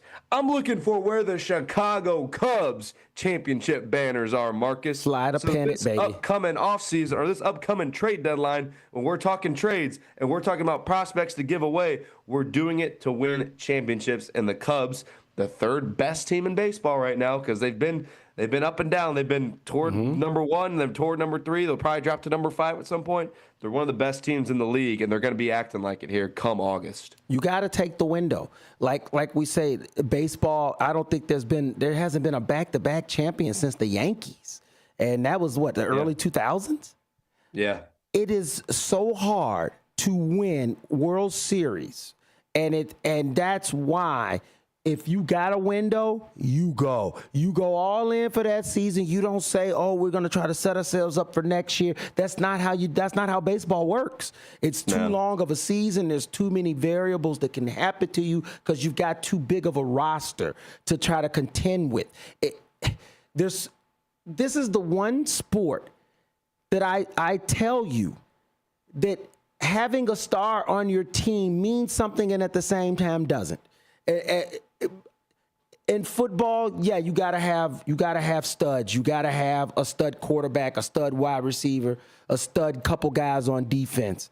But baseball, yeah, you can have that stud, but it still could backfire if you don't got a bullpen, if you don't have a closer, if you don't have a decent leadoff guy.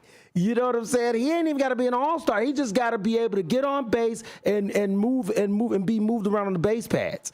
We got a caller right here on the line. Let's let this caller join in and talk with us here on The Truth About Chicago Sports.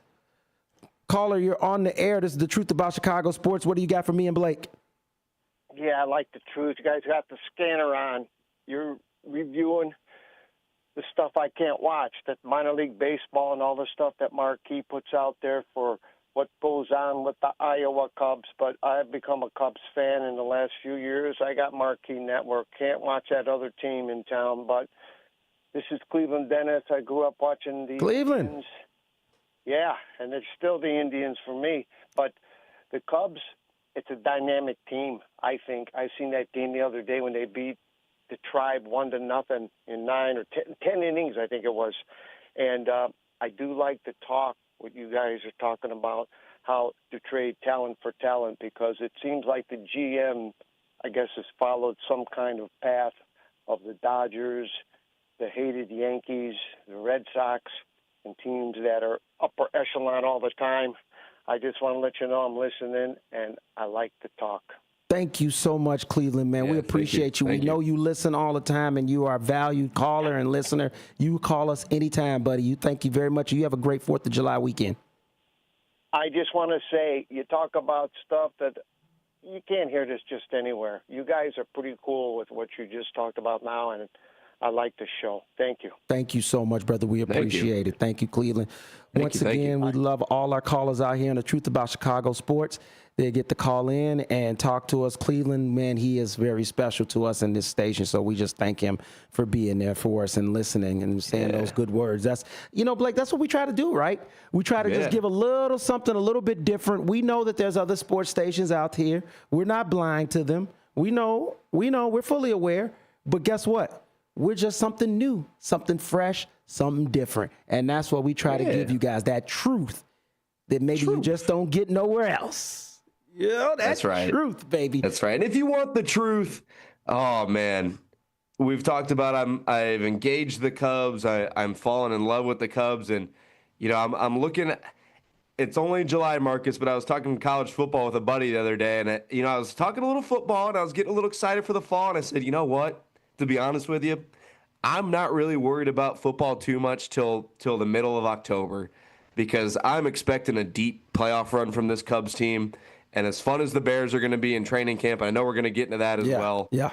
Cubs fans around the Chicagoland area should be expecting a deep playoff run for this team, because they are that good and they are that fun. And when you got a guy like PCA and Kyle Tucker, it just gives me goosebumps, Marcus. It just gives me goosebumps. Yes, I agree. I agree 100%. Goosebump City.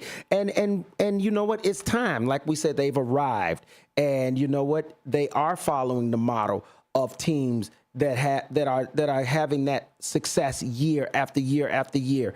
And I love that. I love that the Cubs are pushing themselves. And like I said, I only hope that the other team on the South Side kind of sees what's going on, and picks up on some of it and starts working themselves back. Because as we sit now 9 years removed from the World Series title, the Cubs are back knocking at the door.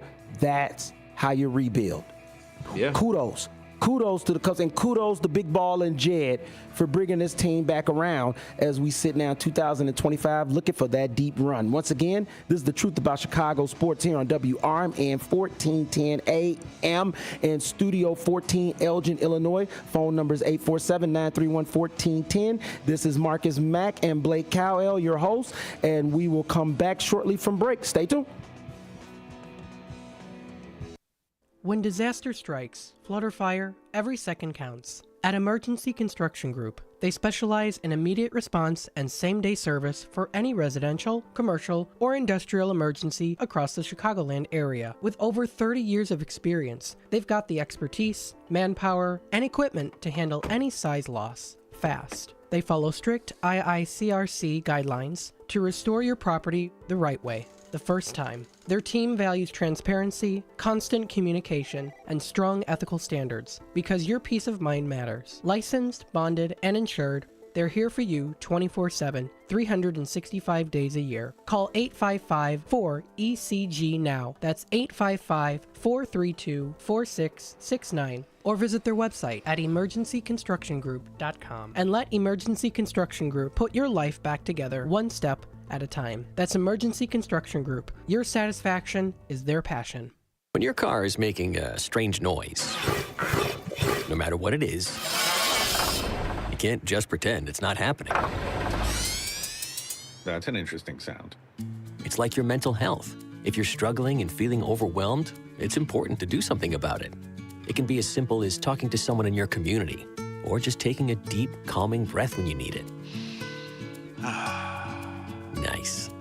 For mental health resources, check out loveyourmindtoday.org.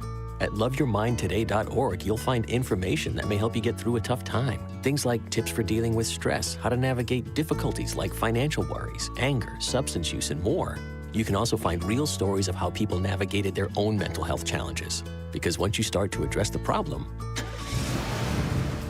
you can go so much further. Visit loveyourmindtoday.org. That's loveyourmindtoday.org.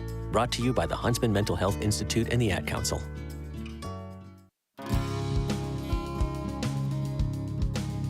Here on WRMN AM 1410, we like to keep you informed and in tune to what's happening here in the Fox River Valley and what's going on here on WRMN. We recognize the importance of local radio to be a part of the conversation and to be a part of the community for the community. You know, we talked about the importance of community theater, but supporting community radio is a big deal too. And, you know, for WRMN, this is a really cool thing that you guys do every day, and a really important thing. You have to have a local media outlet to talk about what's going on in your town. So you guys do a nice job. Tune in to AM 1410, WRMN. Don't forget, you can also subscribe to our YouTube channel at youtube.com/WRMN Radio. Keep in tune and informed on what's happening here in the Fox River Valley, right here on WRMN.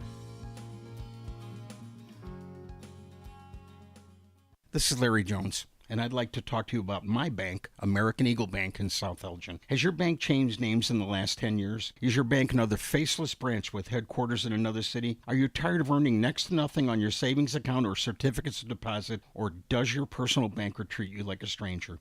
If you answered yes to any of those questions, then you're ready for a new banking experience, and American Eagle is the place for you. American Eagle is a locally owned independent bank that's rooted in the community, and American Eagle customers are greeted by name and treated with the respect that they deserve. American Eagle has an innovative program, Eagle Savings, that teaches your children to save while earning prizes and rewards. American Eagle offers great rates on certificates of deposit. My bank is located in South Elgin on Randall Road between the Target and Caputo's and is open Monday through Saturday.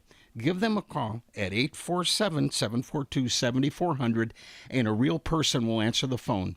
American Eagle Bank, a place where you matter.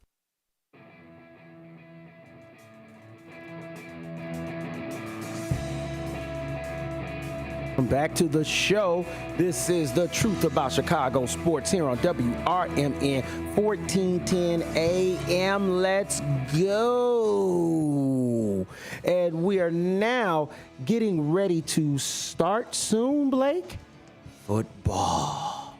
We are literally just a few weeks away from football as preseason gets ready to get started here. Give me 1 second. I'm going to pull up the dates here for everyone so you guys can know what's coming up for us when it comes to Chicago Bears. We've got on July 19th, rookies will report, and then veterans will report on July 22nd, and that will be the official start of the Bears 2025 season in terms of the players playing on the field. The season has already started for the Bears in terms of signing free agents, draft picks, all that, getting the roster. Hallis Hall is open and pumping right now. But in terms of the players actually getting out there on the field and us now really getting our eyes on what's going to be the roster for 2025, that will start on July 19th when the rookies report, and then the veterans will follow. So we're looking at now, Blake, what? We're talking just 16. No, we're talking what? Today's the 5th. We're talking 14 days, 2 weeks. 2 weeks we get started. And not to mention, once again, the station is now affiliated with the Chicago Bears here on WRMN 1410 AM. We will be covering all the preseason games and season games, but we will be talking nothing but Bears consistently throughout as soon as this season is going. With the rookies reporting on the 19th, basically 3 days before the veterans. And I get that you want to get the young guys in the building, get them acclimated. Then the veterans comes in. So it's not like there's going to be some big, thing that's going to happen for the rookies that's going to, change from when the veterans show up. I think that's just more about acclimating them. So let's just be honest. Real things are going to kick off when the veterans report on the 22nd. First open practice is then going to be on the 25th at 8:30 a.m. Central Time. Who has the most to prove, Blake, starting out with this preseason, getting ready to get started soon, or training camp, I should say, getting ready to get started soon? Who has the most to prove on the Bears roster, in your opinion? And you could give me a couple. You don't just have to stick with one.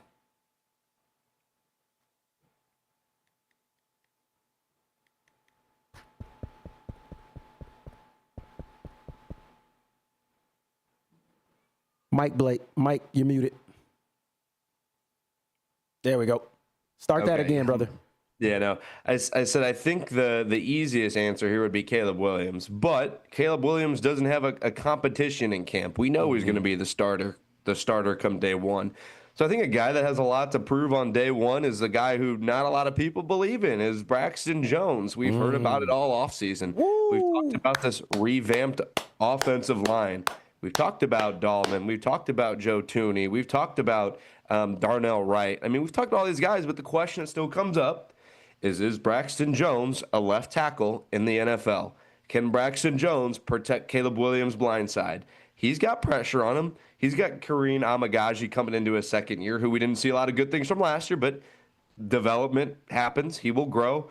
We know Ozzy's a draft pick they just brought in. He's going to be, in the mix too. It'll be interesting to see what kind of reps Ozzy gets with. Does he get some first-team reps at left tackle? We'll see. So I think Braxton Jones, on the offensive side, we know who our running backs are. We know who our wide receivers are going to be. We know who our quarterback is. We know who most of our offensive line is, except for left tackle. So I think Braxton Jones is a name that we have to keep a close eye on for the offensive line. I commend you, Blake, for going there, because it just kind of seems that gets lost in the shuffle. So many people are so quarterback hungry in this town that they immediately want to shift things to Caleb, or they're so hungry because they want the monsters of the Midway. They immediately shift to Montez Sweat. Nope. It starts number one right there. That's the one position that has question mark, which surprises me that it has gone over some people, because I've heard other pundits having this conversation and they didn't even bring up Braxton Jones. And I'm like, are you kidding me?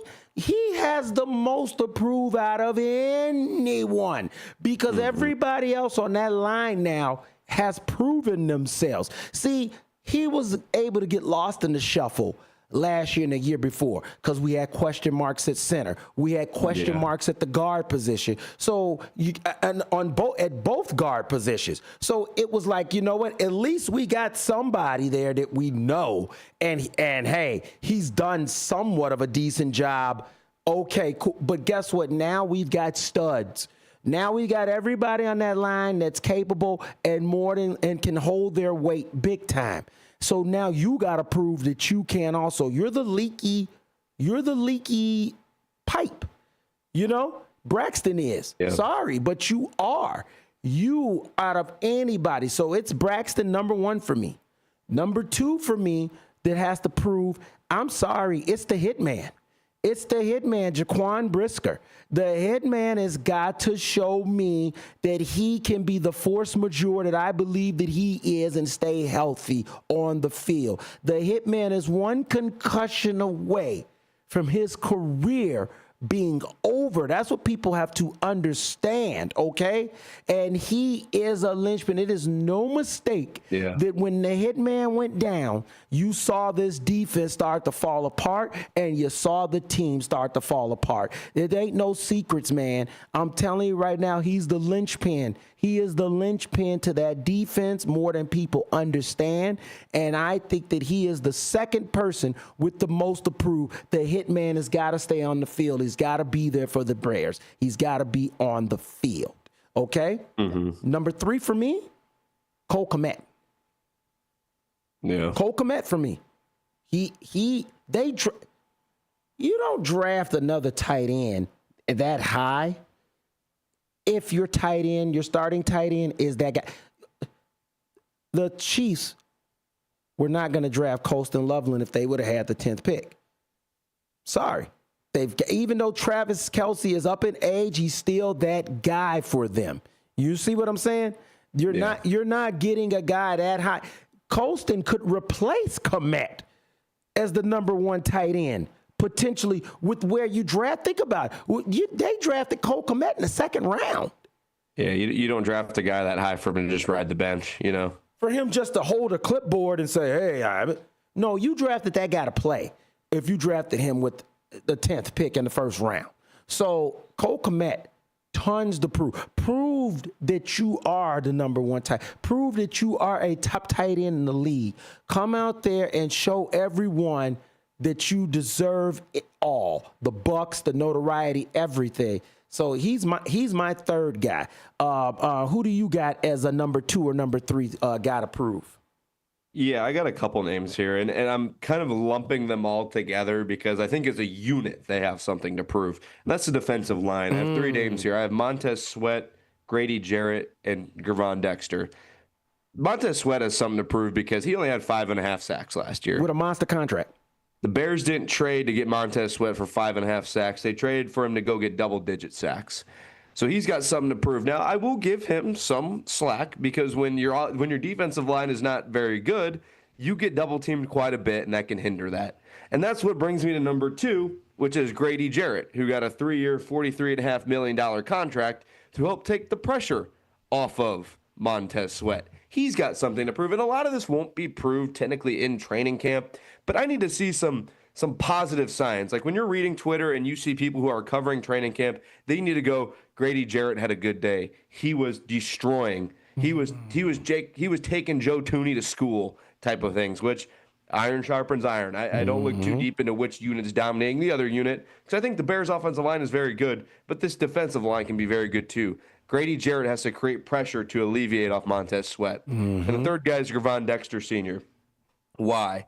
Because he was good last year. He made a big step, but now I need to see the step to monster. This guy is a beast. This guy is Akeem Hicks. This guy is Tommy Harris. This guy is a guy who will clog up the run game and force whatever quarterback, Jordan Love, J.J. McCarthy, Jared Goff, to throw into the teeth of the defense, and we know what those guys can do on the back end. We know how good they can be. I need Gervon Dexter to ascend to, oh, man, this guy can make a Pro Bowl. Oh, this guy, he had 5 sacks last year. Okay, maybe he's getting close to 7 or 8 sacks now. Maybe he's an 8-sack guy, and Montez Sweat's a 12-sack guy. And maybe Grady Jarrett doesn't have a lot of sacks, but he's creating pressure. We need pressure. So as a unit, I'm looking at those 3 guys because they signed Deo to that contract. I didn't like it. I still don't like it. I'm not expecting it to come from. Austin Booker is backing up Montez Sweat. He's still going to get some snaps, but I'm not expecting a ton from him. Those 3 guys, for this defensive line to be good, it is really on all of their shoulders. And I mean, those are guys that need to step up. And I'm not even saying so much Montez Sweat because, like I said, a lot of his shortcomings last year was due to the game plans and schemes against him, which that happens. It's Micah Parsons can't beat a double team every time, and Micah Parsons is so much better than Montez Sweat. So Grady Jarrett and Gervon Dexter, I need to see a lot from them this season. I think some of it's got to start in training camp. We have to see how healthy they come in or how conditioned they come into this training camp and start dominating that Bears offensive line that I think is going to be very good. Yes. No, that's a great one. That is a great pick. We're gonna keep this going because I've got a couple guys, and it's so funny because it's like how many guys can you pick? Oh, trust me, I ain't picking. There was quite a few people that were on that Cancun boat last year. Tyrique Stevenson. Tyrique Stevenson has the talent, in my opinion, to be a top 20 cornerback in the league, maybe even top 10. Jalen Johnson is a top 5 cornerback. So you've already got one side of the football. Boom. It's done. Kyler Gordon is probably, in my opinion, top 5 slot cornerbacks in the league. Top 5 slot corners. The guy, there's a reason he got that contract. He's nasty, athletic, a beast, can lay the wood on you, and he's a playmaker. That just leaves the other cornerback spot. Here's the thing. I think Tyrique Stevenson can ball. I think it's here. The head does not match what the body can do. The head keeps getting in the way. The head is what caused the Hail Mary. It's not his skill, man. When Tyrique Stevenson is locked in, man, he can be a force out there. But when he's in his head, he becomes a complete liability. That can't happen this year. He was a high draft. He's not a low draft pick. Tyrique Stevenson, I believe, was second round. Second rounder. Yeah. Okay, that means that you're expected to be a productive player in the NFL. And this is now what, year 3? This is year 3 for him? Yeah, year 3. Yeah, him and Dexter going into year 3. Yeah, this is year 3? Okay. No, you got a lot to prove. You got a lot to prove, from the Hail Mary to you pouting after it happened to you being, not a locker room guy at that point. You definitely checked out. You were one of those guys on the Cancun bus. I don't care if I'm calling you out. I'm sorry. I know you can beat me up. It's fine. You were on that Cancun bus. Make no mistake about it. And then another guy for me on the offensive side of the ball, Blake, DJ Moore. DJ Moore checked out last year. I really like DJ Moore, man. I loved when they were doing when they did the Bears Inside thing, the HBO thing. Hard Knocks. Hard Knocks, and they showed him with his family and how much the organization has embraced them. It seemed how much he's embraced the organization. But when things fell apart and they needed leaders, DJ Moore wasn't there. And that rubs me a little bit because he got paid to be a leader. He got the bucks. The expectation was that he would be able to keep this team galvanized. And for whatever reason, me personally, I believe some of it had to do with the fact of the Justin Fields thing, because him and Justin were really good friends. And I'm sorry, football players are humans just like me and you, okay? If someone came to me and said, Blake, somebody came to me and said, Marcus, we're getting rid of Blake, man. And we gotta go another route. And this guy is awesome. He's great. He's gonna be so much better of a co-host. He's the bee's knees. He's what you need to be next to you doing your show. I'm still gonna be like, Blake's my friend. Blake's the person I enjoy talking and doing sports with. I don't care that this other guy's better. This is who I enjoy doing it with. And so sweet. It's a sweet comparison, Marcus. Thank you. I'm just saying, brother, and when you take that away and then the team struggles on top of it, instead of DJ rising to the moment and being like, hey, this is a young quarterback, our coach is maybe not the guy, he checked out. Yeah. He checked out. Bad body language, and that team needed him. Rome needed him last year. Caleb needed him last year. And so I need to see a change from DJ Moore. I believe that DJ Moore is a top 10 wide receiver. I believe that I will fight on any hill, and you could put him up, put the wide receivers up. I will stand on that hill that he is in the top 10, okay? But you got to prove it, man. And I'm so glad that Ben Johnson called him out already this year about the body language stuff. This team is still young. You got to remember this. People forget this is not a team full of grizzled veterans. They got Joe Tooney. He's probably one of the oldest guys on the team. Yeah. Even Montez Sweat is still young. I don't think Montez Sweat is 30 yet. Let me put you on the spot here because I was going to talk a little bit about Rome. So I'm curious to hear your off-cuff opinions here. Who has more receiving yards this season? Is it DJ Moore or is it Rome Odunze? Rome Odunze. Yeah? Yeah, because him and Caleb have developed that. You see that when a quarterback and a receiver develop that relationship, a la Kelsey and Mahomes. Even when he had Tyreek, when you get that special connection, Cutler, Marshall, that's where the ball's gonna go because they just know each other. Like how many times have you heard Kelsey say that? Sometimes I run a play and Patrick just knows, and it's not even the play that was on paper. He just knows that I read the defense and this is what I'm going to do. When you develop those type of relationships, special plays can happen. And I see that happen. I'm not saying that DJ isn't going to still get play. He is. DJ's a playmaker. He's going to get the ball. But I think Rome is going to explode this year with the Caleb connection.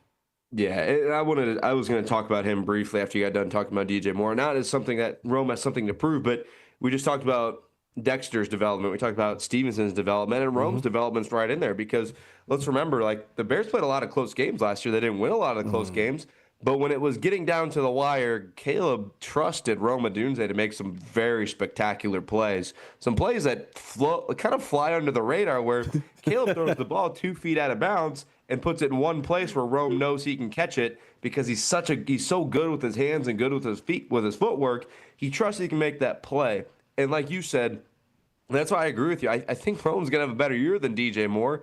And it's not because he's a better receiver. It's because he's, like you said, the development. You know, even when they got drafted, Caleb was so pumped that Rome Odunze was on his team. They got to work. And even this year, when the going got tough and when the game was on the line, he was looking to Rome. But you could also see as the season went on, he started to feel that way about a lot of his receivers, especially Keenan Allen. So, you know, Rome has to kind of fulfill what they're losing with Keenan Allen, which I think is a lot more than people would want to admit. Yep. But it's just going to be different. Like, Rome has younger legs than Keenan. No duh. Hopefully more durable. But DJ Moore had a lot of good moments toward the end of last year, too, because Caleb was starting to feel that out a little bit better. And we knew DJ Moore was kind of being a diva toward the end of the year, and I hated to admit it, and I was trying to give him the benefit of the doubt because I feel like I do that with most people in general. But like we're talking here, I mean, yeah, we knew DJ Moore the body language was bad. He didn't say it much in the media. I mean, he did talk about in that one press conference about wanting to be on vacation soon and thinking about vacation. He was checked out, but I mean, when things are going tough at your job, I can speak firsthand. You start kind of checking out mentally. Yeah. Now the season turns.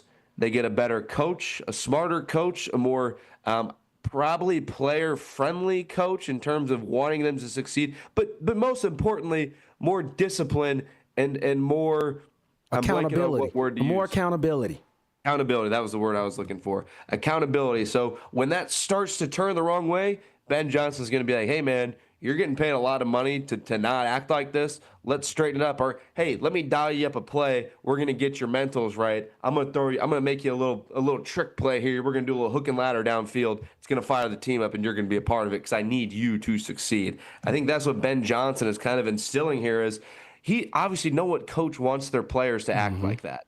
But I think he knows the right recipe to make sure they don't, getting everyone involved because this offense isn't going to be DJ Moore dominant. It's not going to be Rome Odunze dominant. It's going to be kind of what we thought we'd see last year. We didn't see enough offense last year, but you didn't see a 4 games in a row where DJ Moore was 100 yards, 100 yards, 100 yards. It was, all right, DJ Moore, Rome Odunze, Cole Kmet. Not enough Cole Kmet. We need more of that, obviously. We'll see Colson Loveland, Keenan Allen.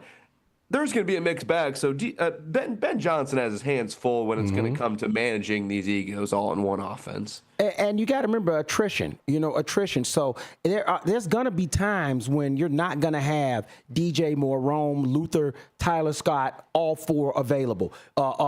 Zacchaeus, Olamide Zacchaeus as well. You're not going to have all of them available all the time. There's attrition. There's people that are going to get injured. There's people that are going to go down, so other guys are going to have to step up and fill in those roles. And that's why I like the depth. I like that if DJ gets nicked, if Rome gets nicked, Luther Burden, man, Luther Burden III is the wild card in this. I know everybody is fixated on Coastal because he was the first round pick, and I am too, because hey, I don't like first round picks just being thrown out like candy. Those guys have got to be the guys. They got to be studs on your team. But let me tell you something. The more I hear about this Luther, the more I watch about, the more I see his body size, his build, his route running, his speed. I'm telling you right now, him and Rome, eventually, what I envision will be your 1 and 2.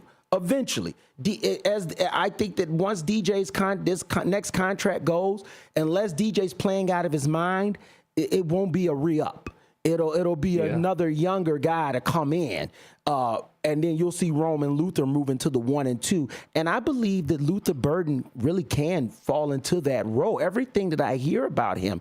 This guy, it sounds to me like Luther could potentially, one day, if everything falls, he could become a number 1 wide receiver. Am I crazy for thinking that, Blake? I wouldn't count it out. And the reason I won't count it out either is because before last season, because they always do way too early mock drafts, preseason mock drafts, Luther Burden was in the top 10 of all those mock drafts because of his build, of his prospect build. And I remember talking to you guys after the draft, Luther Burden wasn't technically falling off, and because you watch the draft and you see their stats and you see what they do. Luther Burden had Brady Cook throwing him the football, which no disrespect to Brady Cook, he's a Mizzou guy, he's local to the St. Louis area. He's on the Jets now. Actually, he's backing up Justin Fields on the Jets. No disrespect to Brady Cook, but he's no Trevor Lawrence in college. He was no Justin Fields in college. He was no star quarterback, and I think that had a lot to do with Luther Burden's play. Now, I will say this, too, about Luther Burden. I think he can run a little hot at times. I think if there's anything that's going to keep him down, it could be up here as well. Okay. But you flip down the other side and say, he's got that dog in him because he believes in himself. And he says, 32 teams passed on me. All right, I'm going to show you. And that, again, goes to how awesome I think this coaching staff is because Randall L's coaching them. And when that ego gets out of place, you don't think he's going to yank him to the side and say, hey, man, straighten it up. This is not about you. This is about us. And that's why I don't have concerns about that with Luther Burden, because this coaching staff has been so perceivably, that's not even a word, perceived to be as well constructed as it is. Yes. No, like we keep saying, we're going to keep saying it, and we will never stop saying the truth about Chicago sports, how much coaching matters. And Randall L being there is, I think, perfect for guiding a young talent like Luther. And you're gonna see, I believe that we're gonna see something special. We've never really seen an intense passing attack from the Chicago Bears, except for maybe a couple little spot moments here and there. Eric Kramer one year, Cutler got hot one year, still never made it to 4,000 yards though. And so I believe with what they have going on now, I wholeheartedly believe that the Bears will have an offensive aerial display this year, and it's going to be something special. We want to thank all of our listeners out there for tuning in. Make sure if you missed the show, go back and check us out on YouTube. Just go to WRMN page and look at TACS, and you'll see us, and you can listen to anything that you missed on the show. We want to thank Brian Teague from Chicago State of Mind Sports for calling in, talking WNBA.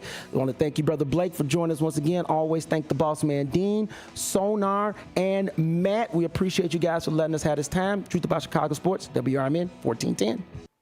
I am a non-attorney spokesperson representing a team of lawyers who help people that have been injured or wronged. If you've been involved in a serious car, truck, or motorcycle accident or injured at work, you have rights, and you may be entitled to money for your suffering. Don't accept an offer you get from an insurance company until you talk to a lawyer. And we represent some of the best personal injury lawyers you can find. Tough lawyers that will fight to win your case. And they're so good they stake their reputation on it by only getting paid if you win. So if you've been in a serious car, truck, or motorcycle accident or hurt on the job, find out today for free what kind of compensation you may be entitled to. Call the legal helpline right now. 800-257-3148. 800-257-3148. 800-257-3148. That's 800-257-3148. Your hometown radio station since 1949. We are WRMN AM 1410, Elgin time, 12 o'clock. Breaking news this hour at townhall.com. I'm Bob Agnew in Washington. President Trump used the White House's 4th of July celebrations as a backdrop on Friday for his final victory lap over his biggest accomplishment so far. This bill will fuel massive economic growth and lift up the hardworking citizens who make this country run. The factory workers, farmers, mechanics, waiters, waitresses, police officers, firefighters, coal miners. Coal is back. The big, beautiful bill would cut taxes, trims government waste, fraud, and abuse, and increases funding for immigration enforcement. Economist Steve Moore says he wonders what happened to the pro-growth Democrats. Every single Democrat in the House and the Senate has now voted for a $4 trillion tax increase next year. I don't get the logic of that. I don't understand. Are they trying to destroy our country? Lisa Dwyer reports on deadly storms across the country. Multiple deaths have been reported in Texas after heavy rain caused the Guadalupe River to flood the surrounding areas after as much as 10 inches of heavy rain fell overnight in Kerr County. In southern New England, there are continuing power outages and downed trees after some areas there were hit by large amounts of hail. In central New Jersey, strong thunderstorms are being blamed for at least 3 deaths, including 2 men in Plainfield who died after a tree fell on their vehicle. Donna Warder reports on a new Legoland resort. China's first Legoland has opened to visitors in Shanghai. The park opened Saturday. It was built with 85 million Lego bricks. This Legoland visitor says his first impression is that it's a good recreation. He says, like a real fairyland of Lego. Shanghai's Legoland is one of 11 Legoland parks across the world. I'm Donna Warder. More on these stories at townhall.com. Hey, it's Mike Rohn. If I have a choice, I like to do business with companies that actually stand for something. That's why I switched from Verizon to Pure Talk. No offense to Verizon, I'm sure they stand for something. I just don't know what it is. Pure Talk, on the other hand, is a veteran-owned company that supports our military in a big way, and I appreciate that. Yeah, I also appreciate unlimited talk and text and plenty of data for half the cost of the big guys, and I do like being on America's most dependable 5G network for just $20 a month, but what I really appreciate is no contract, no cancellation fees, and Pure Talk's commitment to handle all their customer service in this country. I saw it for myself. I went to Georgia, I got a tour of their headquarters, I met their CEO, and I talked to the same customer service folks that you'll talk to when you dial pound 250 and say keyword micro. Switch today and save 50% off your first month when you dial pound 250 and say keyword micro. Pure Talk, a wireless company that actually stands for something. The families of 2 firefighters ambushed in Idaho received some much-needed help. The Tunnel to Towers Foundation is paying off the mortgages for 2 firefighters killed in an ambush last Sunday near Coeur d'Alene. Battalion Chiefs John Morris and Frank Harwood were fatally shot after responding to a wildfire that was started intentionally. A 3rd firefighter was critically injured. Tunnel to Towers was started after the 9/11 terror attacks to help families of first responders who were killed in the line of duty. Tasha Stevens reporting. The Chinese government is signaling enough is enough when it comes to the fierce competition in the country's electric car market. China's industrial policy has engineered a remarkable transformation to electric vehicles, but in so doing, it's also spawned far more makers than can possibly survive in a competitive market now. That could mean some will be going out of business soon. Breaking news and analysis at townhall.com. George Williams reports expatriate Americans have celebrated the 4th of July in Israel. The Media Line reports that thousands of American immigrants in Israel have marked U.S. Independence Day with barbecues, music, and gratitude, even as some say their identities are experiencing adjustment in their new country. This year, Israel and much of the Middle East is experiencing a notable difference in festivities in the aftermath of the 12-day war between Iran and Israel, punctuated by the U.S. bombing of Iranian nuclear facilities. George Williams, Washington. If you'll be heading home from a July 4th destination, you may find the highways a little bit crowded this year. AAA predicted record travel with 72.2 million Americans traveling between June 28th and July 6th, and most were expected to drive. AAA advising drivers to make sure to get your vehicles inspected before long trips to avoid having to break down. More on these stories at townhall.com. Mike Tooman and Paul Burvitt on our weekly radio hour, Chief Guard of the Republic, where we talk about all things national security, defense, personal security, safety, and dealing with law enforcement situations. Call in 847-931-1410. Ask us questions. We will get you answers every week, Saturday, noon to 1 on 1410 AM WRMN Elgin. Streaming on WRMN1410.com. Chat with us on WRMN's YouTube live channel. Chicago defense attorney Mark Schieblo has co-authored the book titled DUI Jury Trial, which is a true story of a DUI case that he defended. The accused was an Illinois truck driver arrested for driving under the influence of alcohol. This book contains facts about the case from the date of the arrest up to the jury's verdict, and this nonfiction novel also includes the transcripts from the jury trial itself. The book DUI Jury Trial is now available on Amazon.com and BarnesandNoble.com.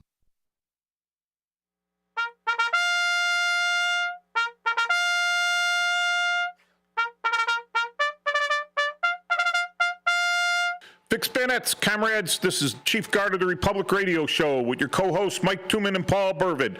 Every Saturday, noon to 1. Today, we're going noon to 2 to fill in some dead air space before the White Sox game.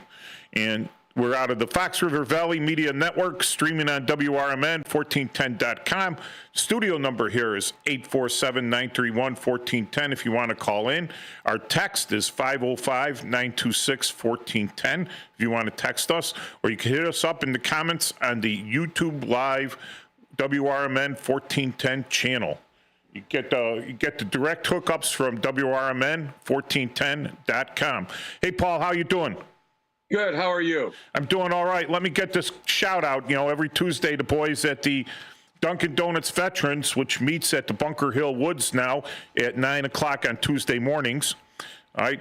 They, the Lake County Honor Flight, those are the World War II, Korean War, and Vietnam veterans that fly to Washington, D.C., so they could give the veterans a good view of all the history there, the monuments and everything, but especially the World War II Memorial, the Korean War Memorial, and the Vietnam Veteran Wall there, which are great to see in person on that. So they're having the inaugural John W. Davis Jr. Memorial Golf Outing. This is a fundraiser for them, and it's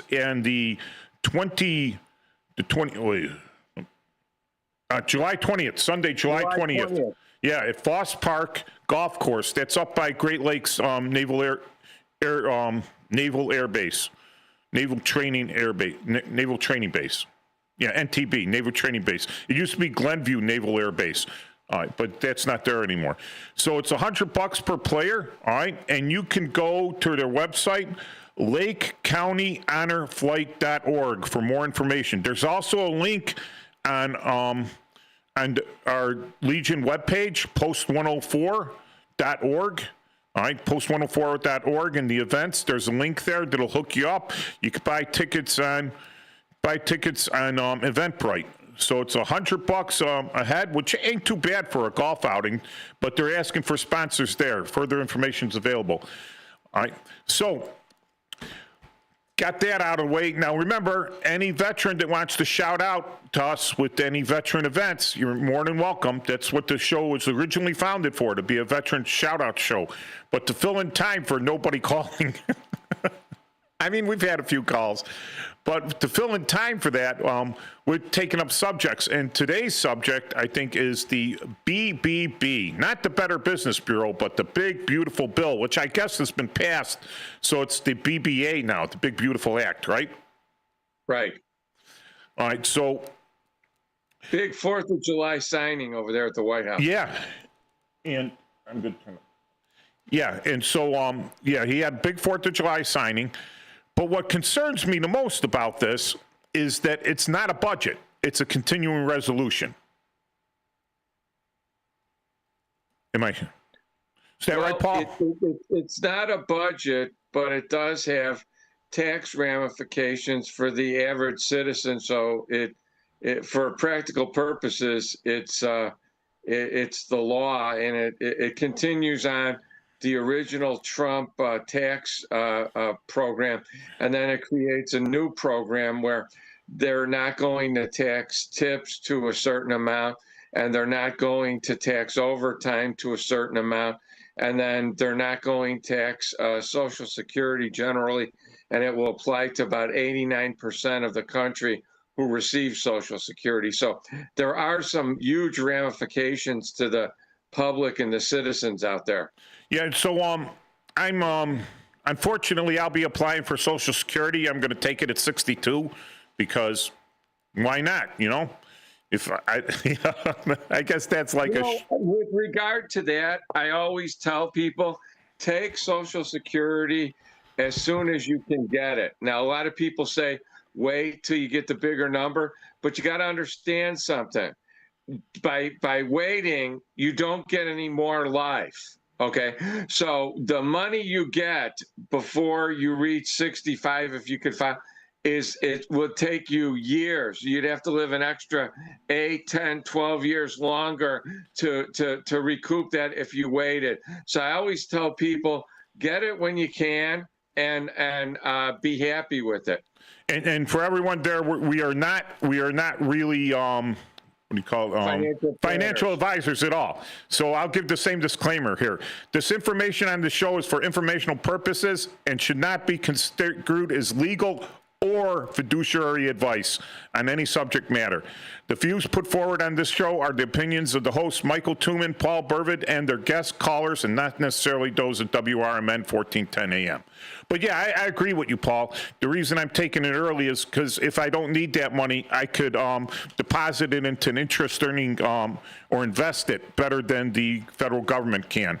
And by the time I hit 65, I'll have 3 years worth of compounding interest on 3 years worth of payments. So I think that'll make up for whatever losses I take in not waiting until 65. And additionally, since they changed the law last year under the Biden administration, you don't get penalized because you're a public servant or worker. So it's actually really advantageous now. I mean, I know a lot of people that got huge checks. You know, I know people that got $5,000, $6,000, $7,000, $15,000 checks. Even people that were told years ago they couldn't get any Social Security that now are getting, $1,500, $1,600 a month and things like that. So, I mean, it's actually turned out to be a beneficial thing. Yeah, and so that's one of the good things about the Big Beautiful Bill there. What I would like to see happen, though, is to have an actual knockdown budget, a budget that's written down there that goes by the Constitution, that goes by the laws, and that doesn't have any deficit spending at all in it. Like, you make an estimate of what your taxes are going to be, and you say that's all we're going to spend.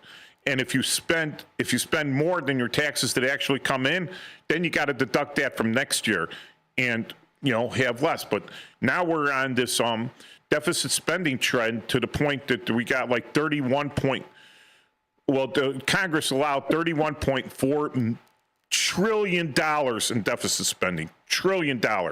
That's the deficit, the debt cap. They can change that anytime, but it takes Congress to change it. And what, but they're just like, I don't know, they're like junkies. You know, they get that little taste of credit and they keep running with it. Like, we got a new idea that's going to be great for the nation and it'll take 10 years to pay off. But, you know what, we'll buy it now and in 10 years it'll reflect back, but it never works out. And then we've paid for that, and it's you know how you buy something and then you never use it and you're like, wow, what a waste of money?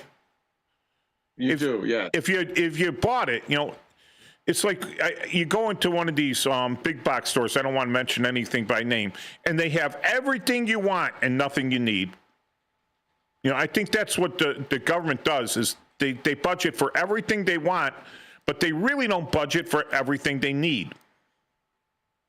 They go, oh, it's a lot of pork out there. So one of the things that I learned that scared me, because I hate learning things that scare me. It really doesn't scare me. So government bonds, right?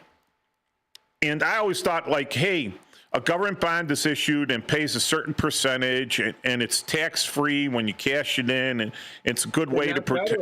It's not federally tax-free. It's state, in our state, it's state tax-free. But I thought the federal bonds, I'm talking about federal government bonds.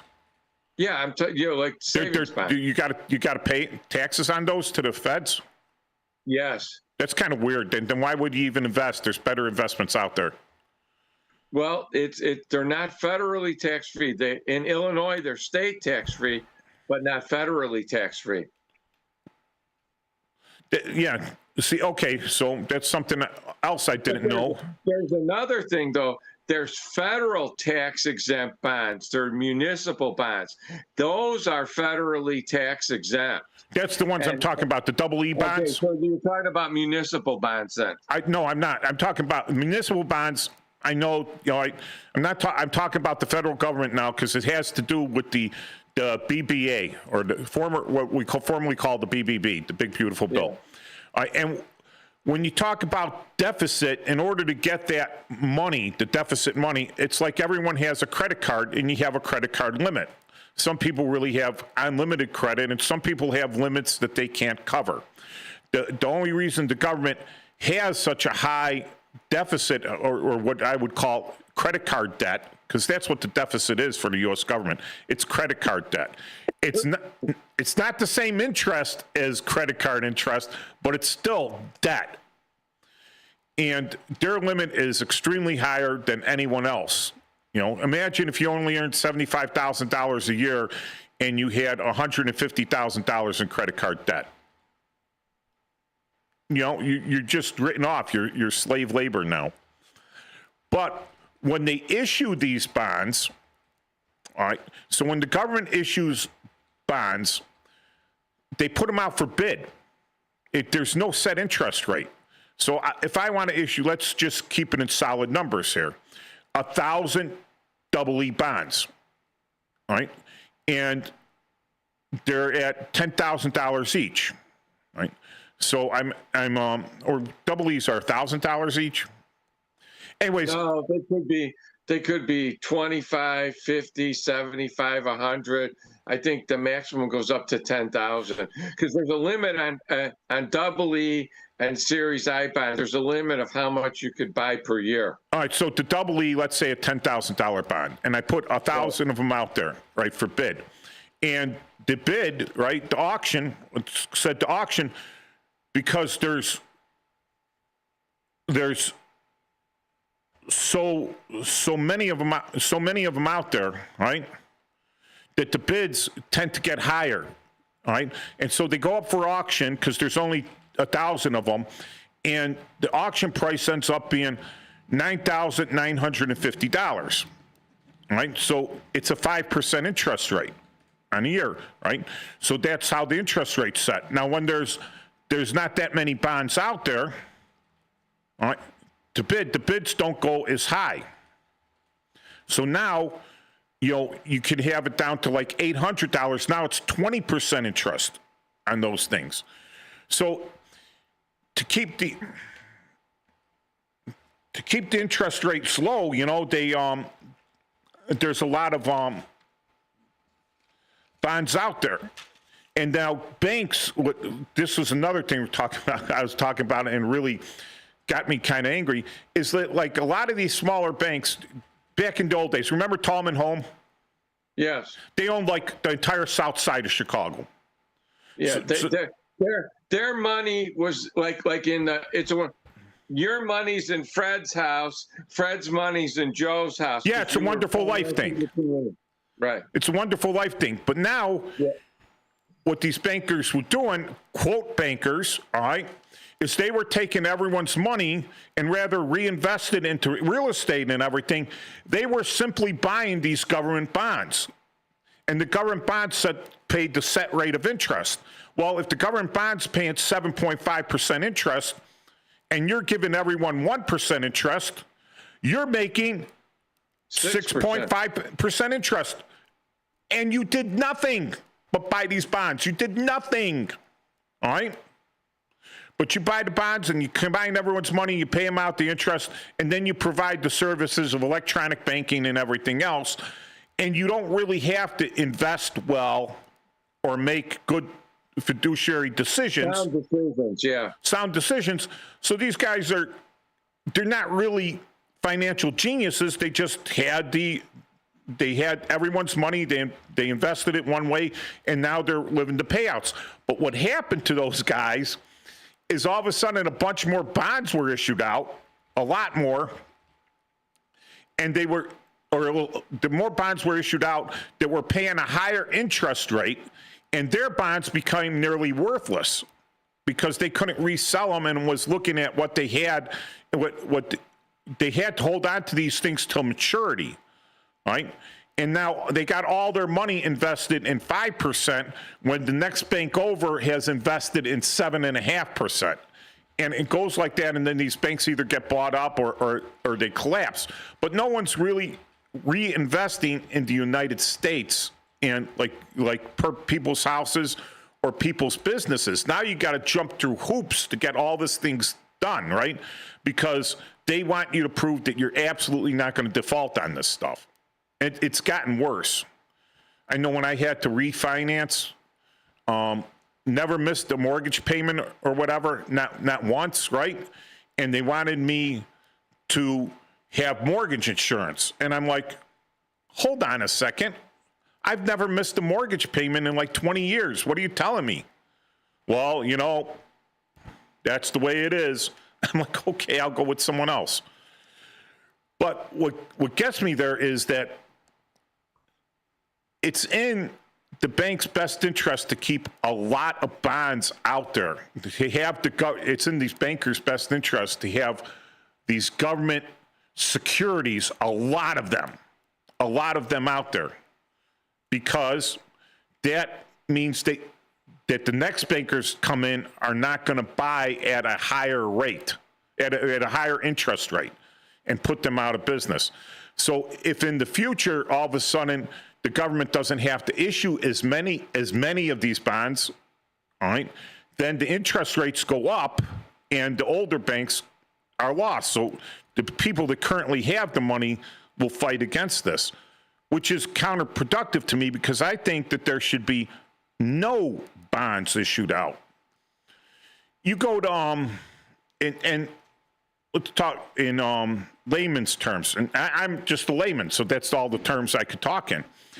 I balance my checkbook. I balance my income coming in, and I see what I have going out. All right. So I got to pay for certain things: electricity, the mortgage, insurance, water, utilities. I write those all off. Those are all mandatory pays, right? And then after I do all my mandatory payments, whatever I have left is discretionary funds, right? So I could do whatever I want with that. So I divide it up into what my discretionary budget is. But I can't say, listen, I really want this and that, and I keep building up my credit. I keep throwing it on credit, kicking it down the street with no anticipation of any more money coming in.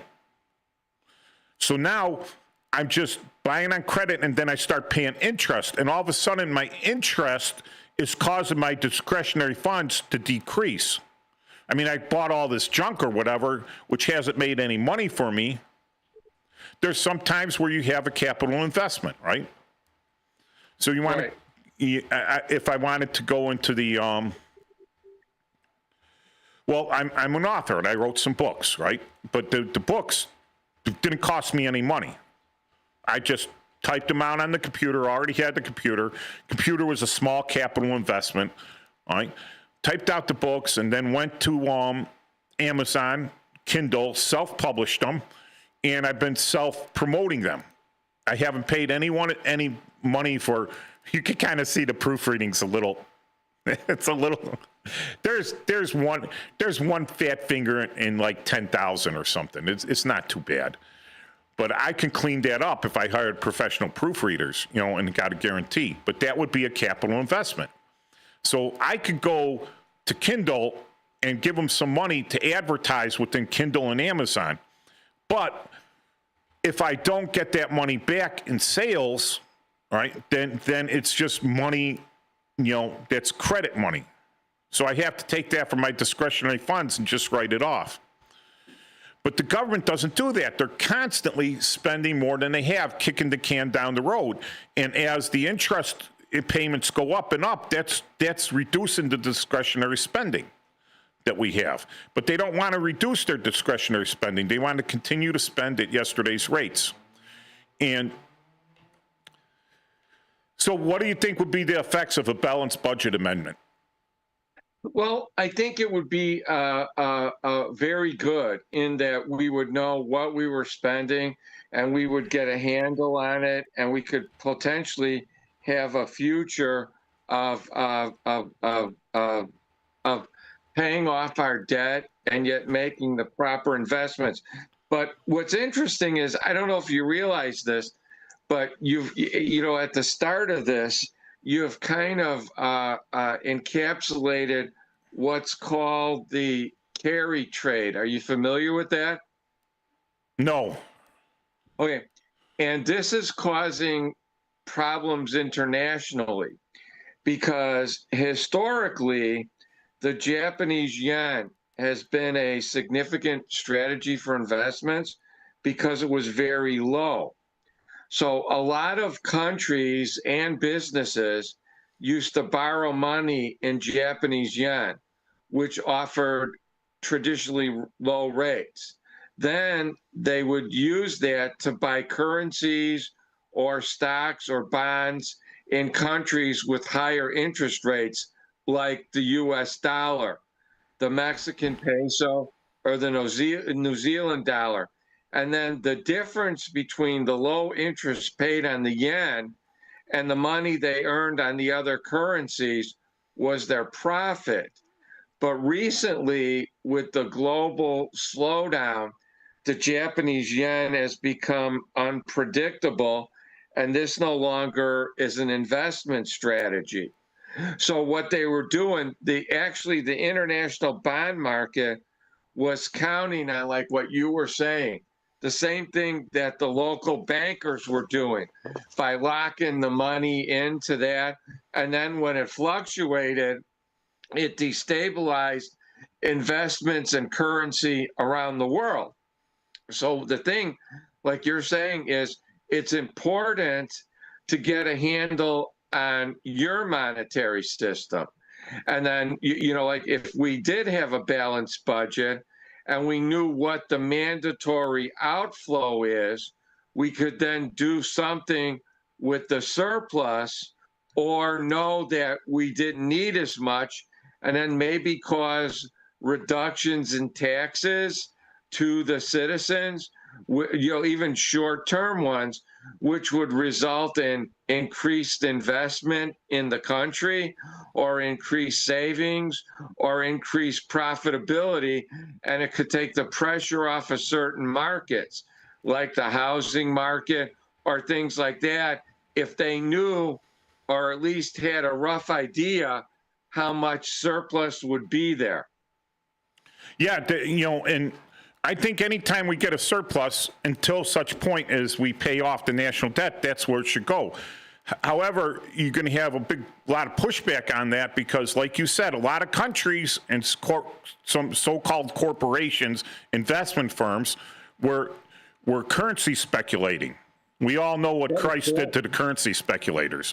All right. Right. Anyways, they're currency speculating, and a lot of these third world countries invest in U.S. bonds. And China is strongly invested in the U.S. bonds because it's a guaranteed interest rate, and we're not going to default.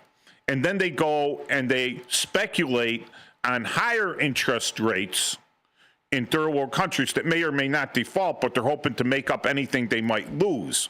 And they're not really earning their keep or earning their improvements. They're merely speculating on it on the backs of someone else. And right now, everyone's speculating on the backs of the U.S. production, of the U.S. workers, and our GNP, gross national product.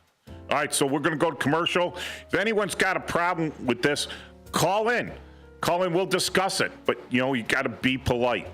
We don't accept politics, and we don't accept impoliteness. Correct.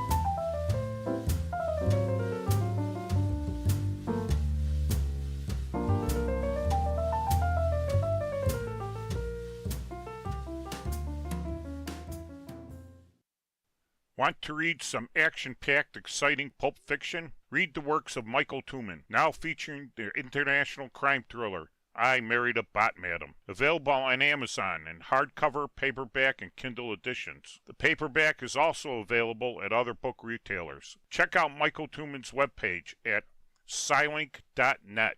That's Papa, Sierra, Yankee, Lima, India, November, Kilo, dot, November, Echo, Tango. When disaster strikes, flood or fire, every second counts. At Emergency Construction Group, they specialize in immediate response and same-day service for any residential, commercial, or industrial emergency across the Chicagoland area. With over 30 years of experience, they've got the expertise, manpower, and equipment to handle any size loss fast. They follow strict IICRC guidelines to restore your property the right way, the first time. Their team values transparency, constant communication, and strong ethical standards because your peace of mind matters. Licensed, bonded, and insured, they're here for you 24/7, 365 days a year. Call 855-4ECG now. That's 855-432-4669. Or visit their website at emergencyconstructiongroup.com and let Emergency Construction Group put your life back together one step at a time. That's Emergency Construction Group. Your satisfaction is their passion.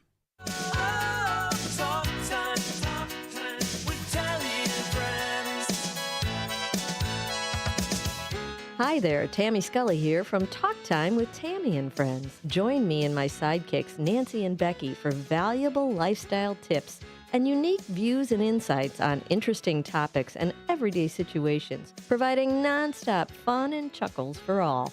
Get the scoop on consumer news, deep dive on current events, and learn about the newest economic trends. From exercise and gardening to music, travel, recipes, sports, pets, real estate, media, and everything in between. And it's all sprinkled with a healthy helping of bad dad jokes and interesting fun facts to boot. Tune in Mondays through Thursdays from 2 to 4 p.m. for a little fun, frolic, and infotainment. Join us, won't you?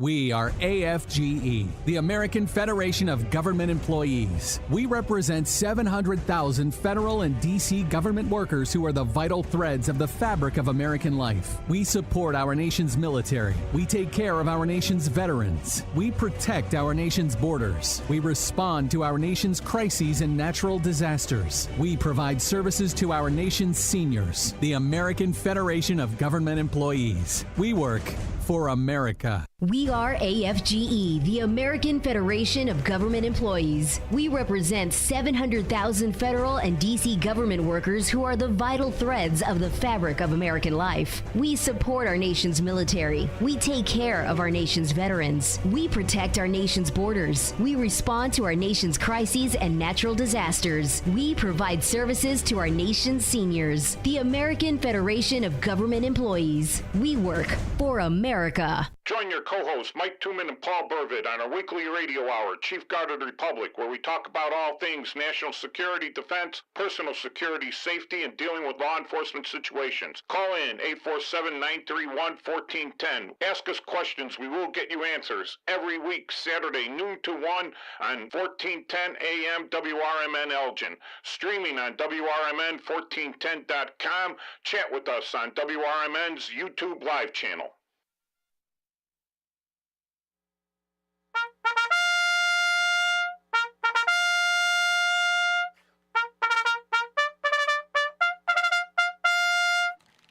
Fixed day, and it's comrades. This is the Chief Guard of the Republic. This is the Chief Guard of the Republic radio show with your co-hosts Mike Tooman and Paul Burvitt every Saturday noon to 1, and we're filling in a little dead air time until 2 also. We're at the Fox River Valley Media Network, WRMN1410.com. You can call us in on 847-931-1410, or you can text us 505-926-1410, or hit us up on the Facebook Live channel, on the YouTube Live channel in the chat. And I know we got Jeff out there from Golden HO World. So let me see what he said. He says, "Hi, everyone. Just like the people who put into the bit spins, nope, nobody knows who controls it. Yeah. Soon we will be on plastic money. No more cash will pass hands. And I don't really trust anyone with my hard-earned money. Seems like if you make more money and had leftover funds, you need to give it to someone else, like homeless organization. Take care of." All right, so Jeff, on that one, Jeff, there's always going to be some criminal masterminds out there that demand hard currency. Well, by hard currency, even paper money. All right, it's so much easier to hide because you don't have an electronic channel. You don't have an electronic transfer there. So there's always that hard currency that banks keep in reserve also. And there's always going to be a need for gold-pressed latinum. Yeah, yes. I think cash in hand, cards, everything else. Black markets won't be able to take cards. Illegal operations until you legalize heroin. You know, they're not going to be taking cards exactly for that. There's other ways to launder that money, though. But thanks for listening in, Jeff, and we'll try to cover a little more of that. So what I got to there is, if and when we pay off the national debt or pay it down, that strengthens the U.S. dollar. It also puts less of the it puts out less of our bonds, which means that they become either more valuable, but the interest rates go down because they're bidding on them higher. So if you want to buy one of our bonds, because there's less of them out there, the bids are higher for that. And so the interest rates go down. If you have more of them out there, there's plenty of them around, so the bids are lower on that, and the interest rates go up. So it's better for us to start reducing the amount of bonds to keep this interest rates coming down that we have to pay out on the future of it. But the thing is, it's locked in already. The idea is that at some time, we're going to have to stop, just absolutely stop taking credit, using credit. We're going to have to pay that down a little bit and live on what we're used to. Countries like the most recent one, Argentina, right? Argentina had to go into a massive austerity program and reduce their government spending to reduce inflation because it was out of control. I was down in Argentina way back in the late 80s, and you would carry around with just loads of money to pay for everything, loads of paper money. The U.S. dollar was still, king, and the black market rate over what you would get off the government was outstanding. So the U.S. dollar was strong, so you could vacation overseas and have a great time because they wanted that money because they wanted to hold on to that because their own money, the Argentinian money lost value so quickly, there's no reason to hold on to it. And that affects the Argentinian government. But, it's one thing after another. Now, last show, we talked a little bit about artificial intelligence. And what you hear in the news media and see out there with this big, beautiful bill is everyone has found something that they don't like about it. This is going to affect this. And they've done what I tend to do on things. I tend to overthink things and look for the worst. I'm like, what's the worst that could happen? Then I try to prepare for the worst that could happen. But that's really a bad way of going around life because that's the chief thing in anxiety. I'm not a psychologist or anything, but I know what affects me. So I look for the worst thing that could happen. I prepare for that. Because if the regular thing happens or best thing happens, you really don't have to prepare for that. It's good, right? You're preparing for the worst thing to happen. But what you see out there is this is the worst part of the big, beautiful bill. This is the worst part. This is going to kick poor people off this. Poor people are going to suffer for this and everything. And they're screaming bloody, but they don't bring the good things out about it, like cutting Social Security on the majority of people, all right? The majority of people. Taxes. All right, cutting taxes on the majority of people and everything. You never hear that this is great for the majority here. What no one's used is AI to say, okay, it's always like, do we cut taxes on the lower income range, or do we cut taxes on the higher income range, or do we cut taxes altogether? And how would that reflect in the economy? Sometimes you cut the taxes and you collect more taxes for some reason because all of a sudden people have reinvested in the economy. More people have jobs. If more people have jobs, more people are paying income taxes. If the rich people are holding on to the money, or the corporations are holding on to the money, or the money speculators are holding on to money because the economy is kind of bad and they're just holding on to that, it's not getting reinvested in the economy, and then more people are losing jobs. So less people are working, less people are paying taxes, but there's more benefits being paid out so people don't starve and everything. So where is the perfect number? We've been dealing with income taxes for over 112 years now. 112 years. So all these geniuses and all these economists, no one has come out and said, listen, this is the magic number. This is the magic formula. This is how you got to have the percentage of taxes versus everything else. And then we just stick to that formula and everything's great, right? All right, so we got a caller. Welcome. Who's out there? Yeah, hi, Mike. It's Larry. How you doing? Larry, how you doing? Good. Hey, Larry. And Paul, how you doing? Good. Yeah. You got to realize is that the media is basically anti-Trump, okay? Well, we're not being political about this. We're just saying the truth about what happens out there. I know a lot of people know they are, but we're not covering one side of the spectrum or another. Well, I mean, do you ever hear anything positive about anything that Trump does? Anything positive?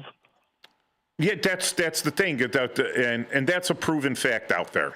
All right, that's unfortunate because a lot of people, if you don't hear positive stuff, your morale drops, right? So when you hear that your chief executive officer, right? If you're okay, let's go back to the military. If you're there and you got a commander and everyone, not in your command, in your company, but everyone in your battalion, saying you got the worst commander, he's terrible, he's awful, this is bad, this is what he's done wrong, this is what he's done wrong, this is what he's done wrong. That makes for bottom morale within your company. Everyone's hearing bad about this guy, right? Like he's a toxic leader, so why don't they replace him or anything? But when you sit back and you step out and go, wait a second, we have the most ready company in the entire battalion. So are they jealous, or are they hoping this guy fails? And if they're hoping this guy fails, who else is failing? The company and the battalion's going to fail, because you can't run a battalion on 75% strength when you're eliminating a whole company. So yeah, that's a psyop, and that's unfortunate. And they should be looking at that and saying, you know, that's not really fair to the country, because the flip side is when they get one of their beloved in there, and then they don't report on any of the stuff he's done wrong, and no one hears about that, and they say, oh, this is great. And so, yeah, that's the truth of the matter. But here's the great thing about the internet world right now, and the radio world, independent radio. Not so much television. It's very hard to find broadcast TV that's like that. But you have easily attainable alternate sources of information, right? Alternate viewpoints, right? You got the biggest podcast out there, and, you know, he called me. No, he didn't. All right, I'm just making this up now. He called me to try to get my airtime on. You know, Joe Rogan, right? He wants to broadcast on live radio on WRMN. I wish, you know, he's welcome on the show. If he called me up and said, you want to come down to my show, I'd buy my own ticket, go down there and talk to him. Right. We don't see eye to eye on everything, right? But he is an alternate source of information out there. You had my brother-in-law's former neighbor, Tucker Carlson, my ex-brother-in-law's former neighbor, Tucker Carlson. He was, you know, he had his own opinion, and his opinion was against that of Fox News. And Fox News was probably the most right of center, right, news agency out there, and they got rid of him because he was right of them. But he is he's got his own powerful show on his own internet platform. With the internet out there, with podcasts and everything else, it's all getting out there. It's just a matter of, I'm a baby boomer, you're a baby boomer, Paul's a baby boomer. I'm at the tail end of the baby boomers, right? Right. A lot of these guys don't have the savvy to watch YouTube yet, right? They don't have the savvy to go onto the computer and to get to Rumble or to get to Gab or to get to Parler or one of these alternate things. I mean, they could barely do Facebook. We know which way Facebook leans. They could barely do Twitter. Those are the big ones. We know which way they lean.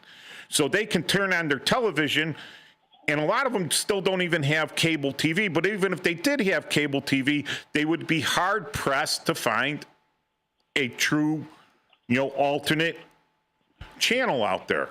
So they're just like, boop, there's ABC, there's NBC. So as the world gets a little older and more tech savvy, and people are sick of what broadcast is putting out to them, they've been getting their stuff on the internet. As you have alternate sources other than Twitter or Facebook, which, you know, they're worth what you do with them, right? And people are getting their own thing. It's just going to take some time. It's just going to take some time. Now we have AI.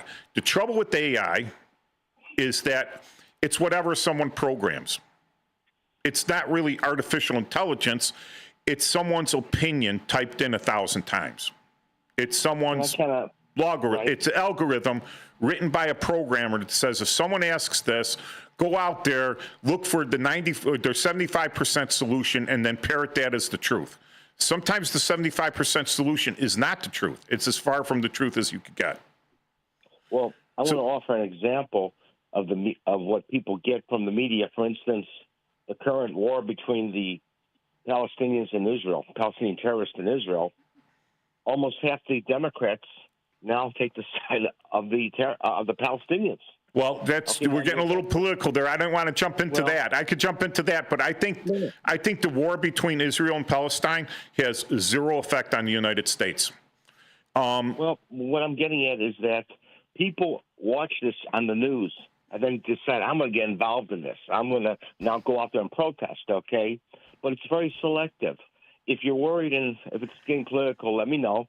If you're worried about Muslims getting killed, over 1 million Muslims have been killed in rioting in Yemen since 1962.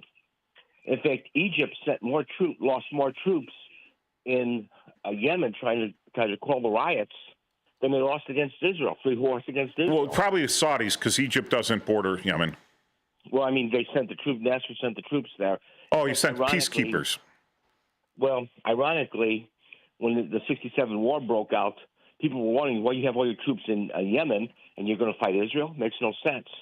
And also, over 1 million Palestinians have also been. I'm sorry, 1 million people were killed in Syria. You don't hear nothing about that since 2014. It doesn't fill their narrative. Pardon me? You don't hear about the Ukrainians.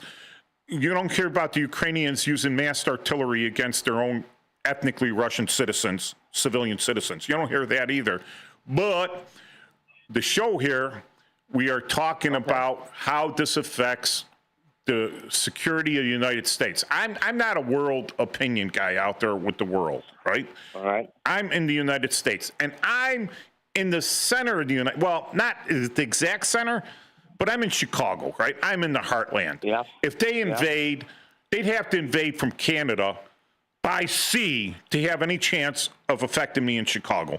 And if it went nuke, we're in Chicago, I'm close to O'Hare, kaboom, I'm vapor. You know, what can I do about it? All right.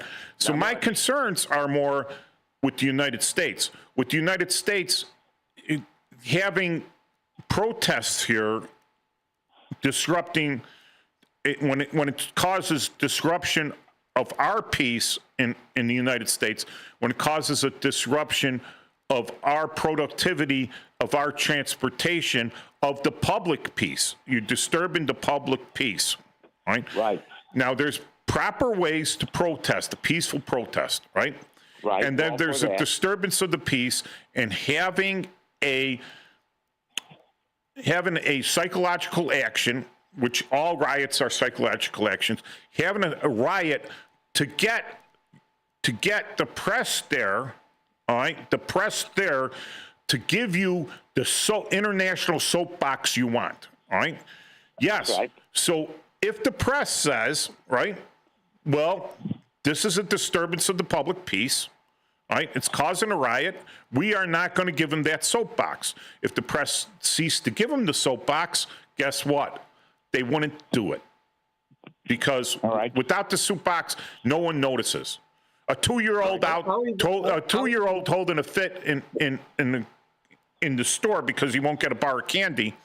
People see that all the time. They don't notice. No one gives them a soapbox. No one says, hey, let's get the news out here to interview this 2-year-old as why his mom won't buy him candy. It doesn't happen, so you don't see it. I'll even take it a step further, because I live in an area where there's a lot of, demonstrations and parades and stuff like that. 2 things.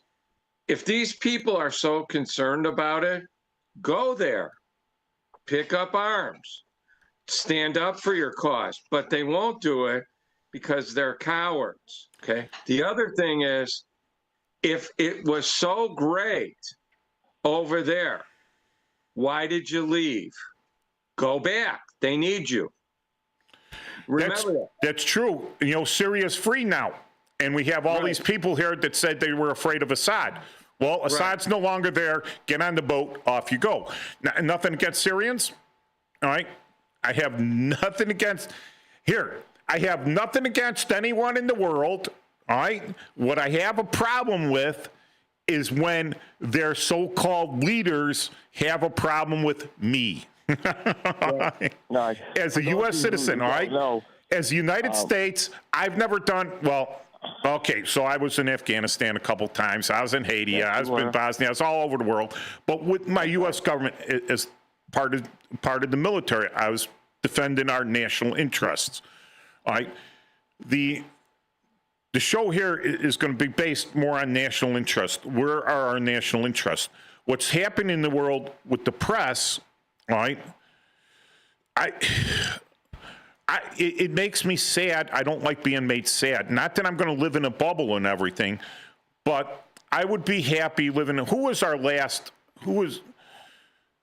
Before World War I, wasn't Woodrow Wilson was elected on the fact that he was going to be a isolationist. Right. That was his 1916. His campaign slogan was "He kept us out of war." And then, with 1 month after he was inaugurated, April 7th, I believe, or something like that, yeah, they used to inaugurate him in March. Yeah, right. I think a month after he was inaugurated, 1917, he declared war on Germany. Because Germany said we're unrestricted warfare. We're not going to be neutral towards anybody. You're in the area, we're going to sink you. Okay, so he's an isolationist, and he still takes us into World War I, right? Now, here's okay, going back to that, you want to talk about economics. Why, when the last international war, well, not because we had the Mexican-American War, but we fought the British in 1812. That's right. We fought them for independence in 1776. Yay, yesterday. Yes, it's July 4th. We declare independence. Then we fought them until like 81? Yeah. Yes. Right. All right. So Yorktown. So then we have the Mexican-American War. We have the Spanish-American War. When did we ever have the German-American War? Well, we didn't. Well, so why? Yeah. All right. So why, when we were with the British, we fought the French, right? When we were down, we fought the French in kind of Mexico in a way. And later on, right, World War I's there, and we go to war on the side of the British. And the reason is because we couldn't trade with the Germans. We had no more trade. Because the British had them blockaded.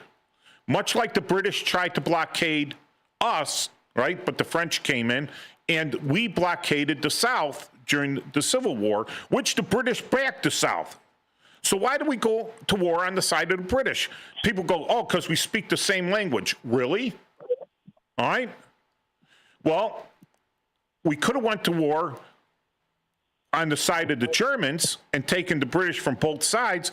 However, right, we couldn't trade with the Germans. There was no trade. There's no way for us to get weapons over there, to sell them weapons, and to be able to get the money back after the war. With the British, we could do that. So any excuse, the Lusitania, boom, goes down, boom, we're at war with the Germans.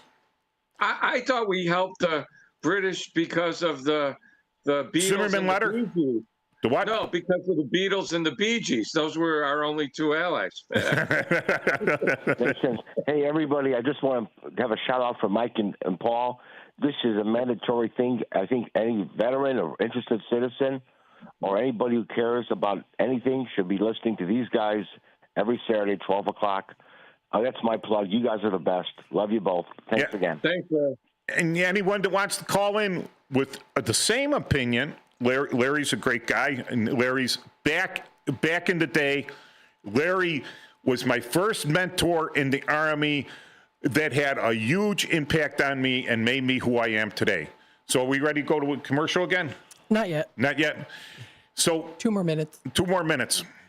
So again, if we're not ready to go to war on one side or the other for U.S. interests and U.S. interests only, that's it. The things that have been messed up in this world, we should really think hard about how we go to war. And when we do something, it shouldn't be long involved in nation building. We should be the most powerful country on earth. We should have the most powerful military, the most awe-inspiring, the most lethal military in the world. We should absolutely have that. We deserve it. And then no one will mess with us. And when we say something that we don't like, it better stop. So that's my opinion on that. To throw our forces in somewhere to say, oh, we're going to keep peace over here. No, let the people keep their own peace. There's peacekeeper in Bosnia. That didn't work out well. Peacekeeper in Haiti. Well, we'll only be there 90 days, 4.5 years later. It's like they still, go in, do what you got to do, and leave. As far as how, that's another, I didn't even look it up. If we cut off all 4 and 8, how many billions of dollars would that be out of our budget because that's purely discretionary spending. We should be peacekeepers and peace emulators and not occupiers. Yes. All right. When we come back, the second half of the Chief Guard of the Republic show.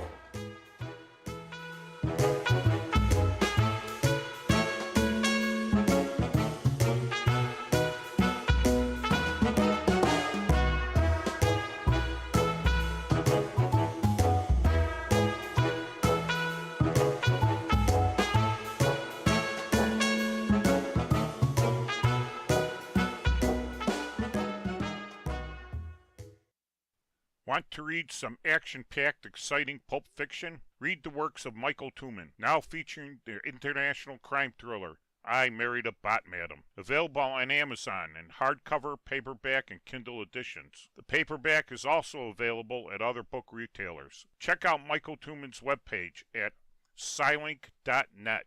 That's Papa, Sierra, Yankee, Lima, India, November, Kilo, dot, November, Echo, Tango. Join your co-hosts Mike Tooman and Paul Burvitt on our weekly radio hour, Chief Guard of the Republic, where we talk about all things national security, defense, personal security, safety, and dealing with law enforcement situations. Call in 847-931-1410. Ask us questions. We will get you answers. Every week, Saturday, noon to 1 on 1410 AM WRMN Elgin. Streaming on WRMN1410.com. Chat with us on WRMN's YouTube live channel. Your hometown radio station since 1949. We are WRMN AM 1410, Elgin time, 1 o'clock.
Legoland Resort up and running now in Shanghai, China. China's first Legoland has opened to visitors in Shanghai.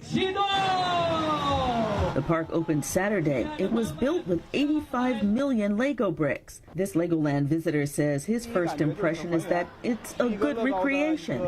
He says, like a real fairyland of Lego. Shanghai's Legoland is one of 11 Legoland parks across the world. I'm Donna Warder. After a holiday break, the markets get back up and running on Monday with both the NASDAQ and the S&P 500 coming off new record highs this week. More from townhall.com.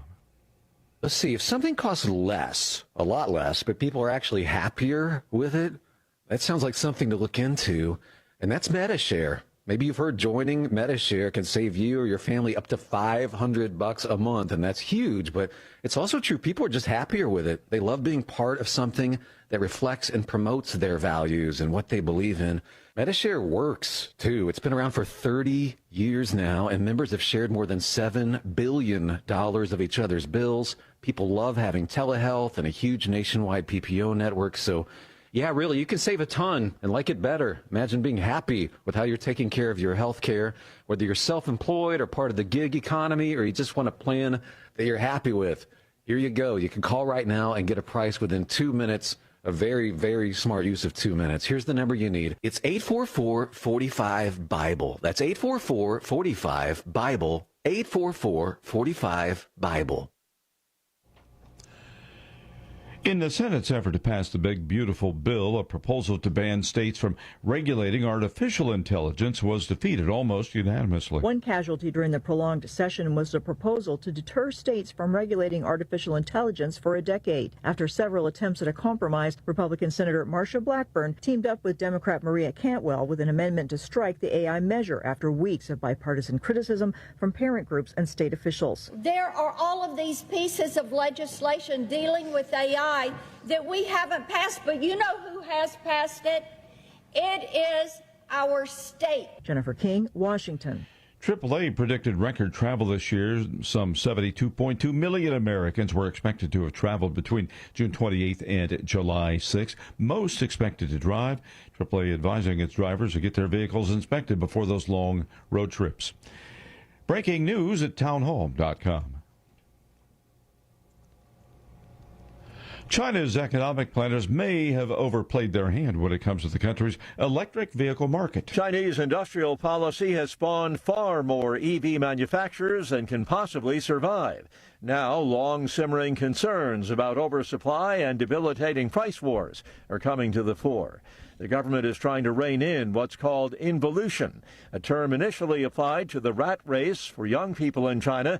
It's been extended to companies and industries engaged in meaningless competition that leads nowhere. Rich Thomason, Washington. Jeff McNeil's clutch performance helped the New York Mets secure a thrilling 6-5 win over the New York Yankees in their Subway Series opener at Citi Field.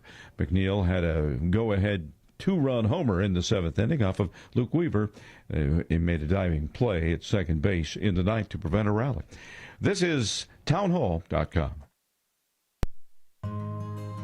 For nearly 50 years, the DuPage Senior Citizens Council and Kane Senior Council have been dedicated to serving seniors in DuPage and Kane counties. Established in 1975, the DuPage Senior Citizens Council is a volunteer-driven 501c3 non-for-profit organization committed to helping older adults live with dignity. From providing nutritious meals to offering support services, the Kane Senior Council is there every step of the way. With programs designed to enhance independence and quality of life, they're proud to make a difference in the lives of their senior neighbors. To learn more or to volunteer, visit them at 418B Airport Road in Elgin or head to their website at caneseniorcouncil.org. Give them a call at 630-338-0999. That's 630-338-0999. That's the Kane Senior Council, caring for seniors because they deserve to live with dignity and respect. Visit caneseniorcouncil.org or call 630-338-0999 today.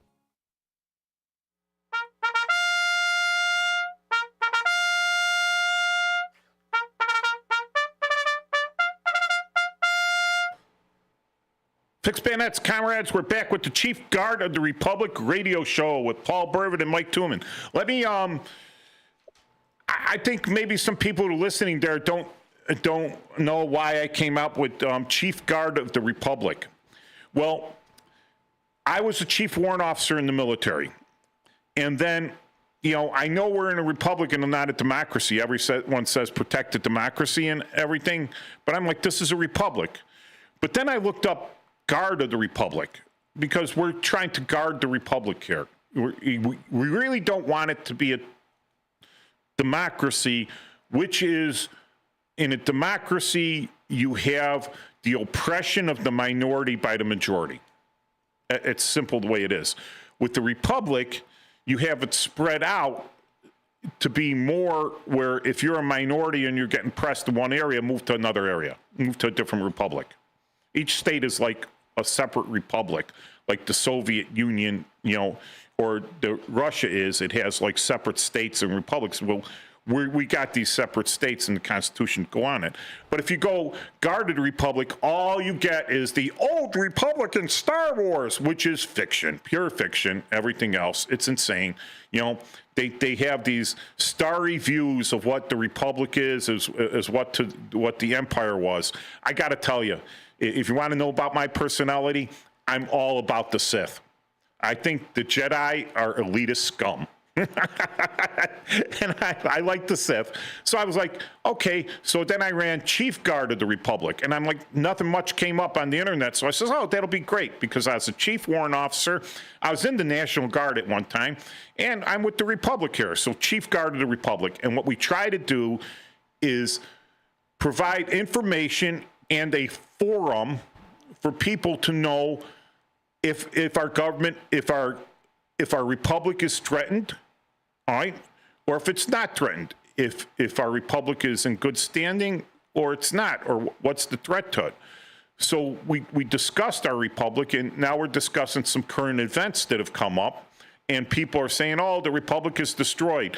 You know what? All of a sudden, 3 weeks later, we're supposed to be at World War III for what, the last 3 weeks? That's correct. Yeah, and that's what everyone's screaming. World War III, World War III, hide in your bunkers. Oh, hide your children. Oh, we got a caller in. Hi, who's on the line? Cleveland Dennis. Hey, Cleveland Dennis, how you doing? Yeah, I got a lot to say. Good. We're ready to listen. Just be polite. In no particular order, and this is Cleveland Dennis light. He's always polite.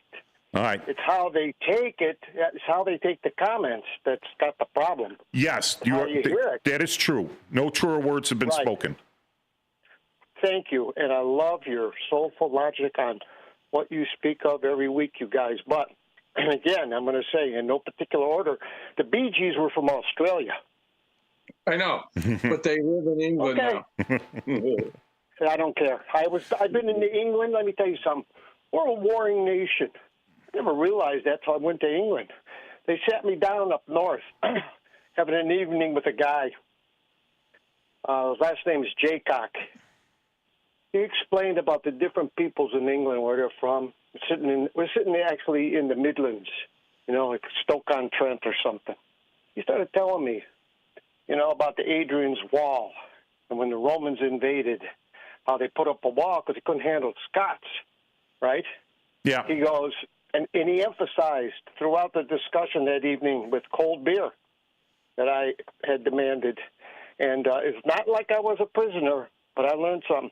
He said, we're a warring nation, and he says, so is the USA, and I'm telling you, we're a warring nation, period. And we have what you talked about earlier with the best military and all of that.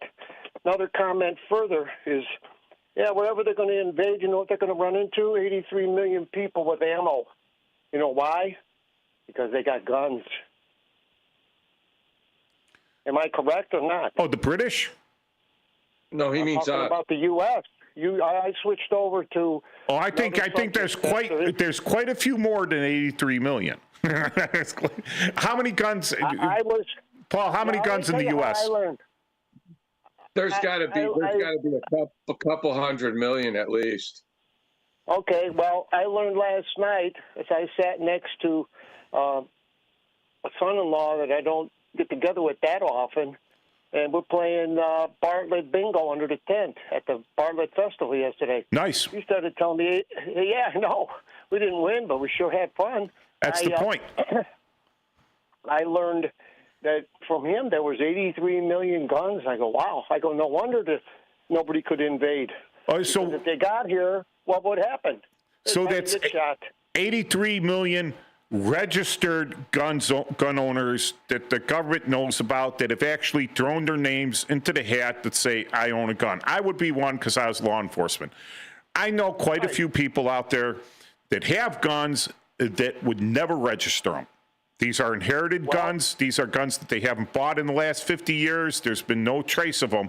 There are a lot more out there. And that's one thing that he's not the only one that has that sentiment. If you look into Yamato, the brain, Yamamoto or Yamato? One was the ship, the other was the guy. Yamamoto. All right, Admiral Yamamoto, all right? He was the brainstorm behind Pearl Harbor.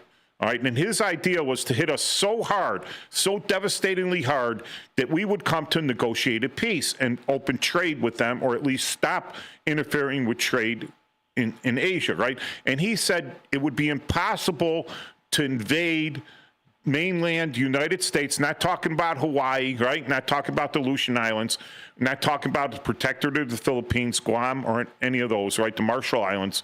He said, because there would be a rifle behind every blade of grass. Literally every U.S. citizen would be out there shooting at them. Where in Japan, all right, the firearms were limited to the hunters, the nobility, and the military. The civilians didn't have them. When they started, later in the war, they started training the civilians with wooden guns, right? And maybe they would give them a gun later on. So, yes, having one of the great things about the United States is that you're a citizen and we have the Second Amendment. And it says you have a right to bear arms. A right to bear arms shall not be infringed. And back then, back when the United States, the first thing you had was the militia in 1621. All right. So when you see these National Guard signs, it's like since 1621. That's when the first militia started. When every man between the age, I believe, 16 and 50 had to have a rifle and I believe 6 to 12 rounds of ammunition ready to go at any time. Nice. So that if anyone invaded, the French or an Indian tribe came in and attacked, that every man of fighting age already had a rifle ready to go. This prevented people from coming into the towns where you might have 150 guys that in a matter of an hour can organize into a fighting force and drive you off with great losses. That's the beginning of the militia. The whole Second Amendment is militia. We're still a frontier country, even in 1776, which was a lot more advanced than 1621. All right, we're still a frontier country. All right, we still had trouble with the, trouble on the frontiers with the French, with, down in Mexico, South America and stuff. There's still problems. So just so you know, and you can take this. This is from 3 different sources. One of them was a survey actually by CNN, but take it for what it's worth.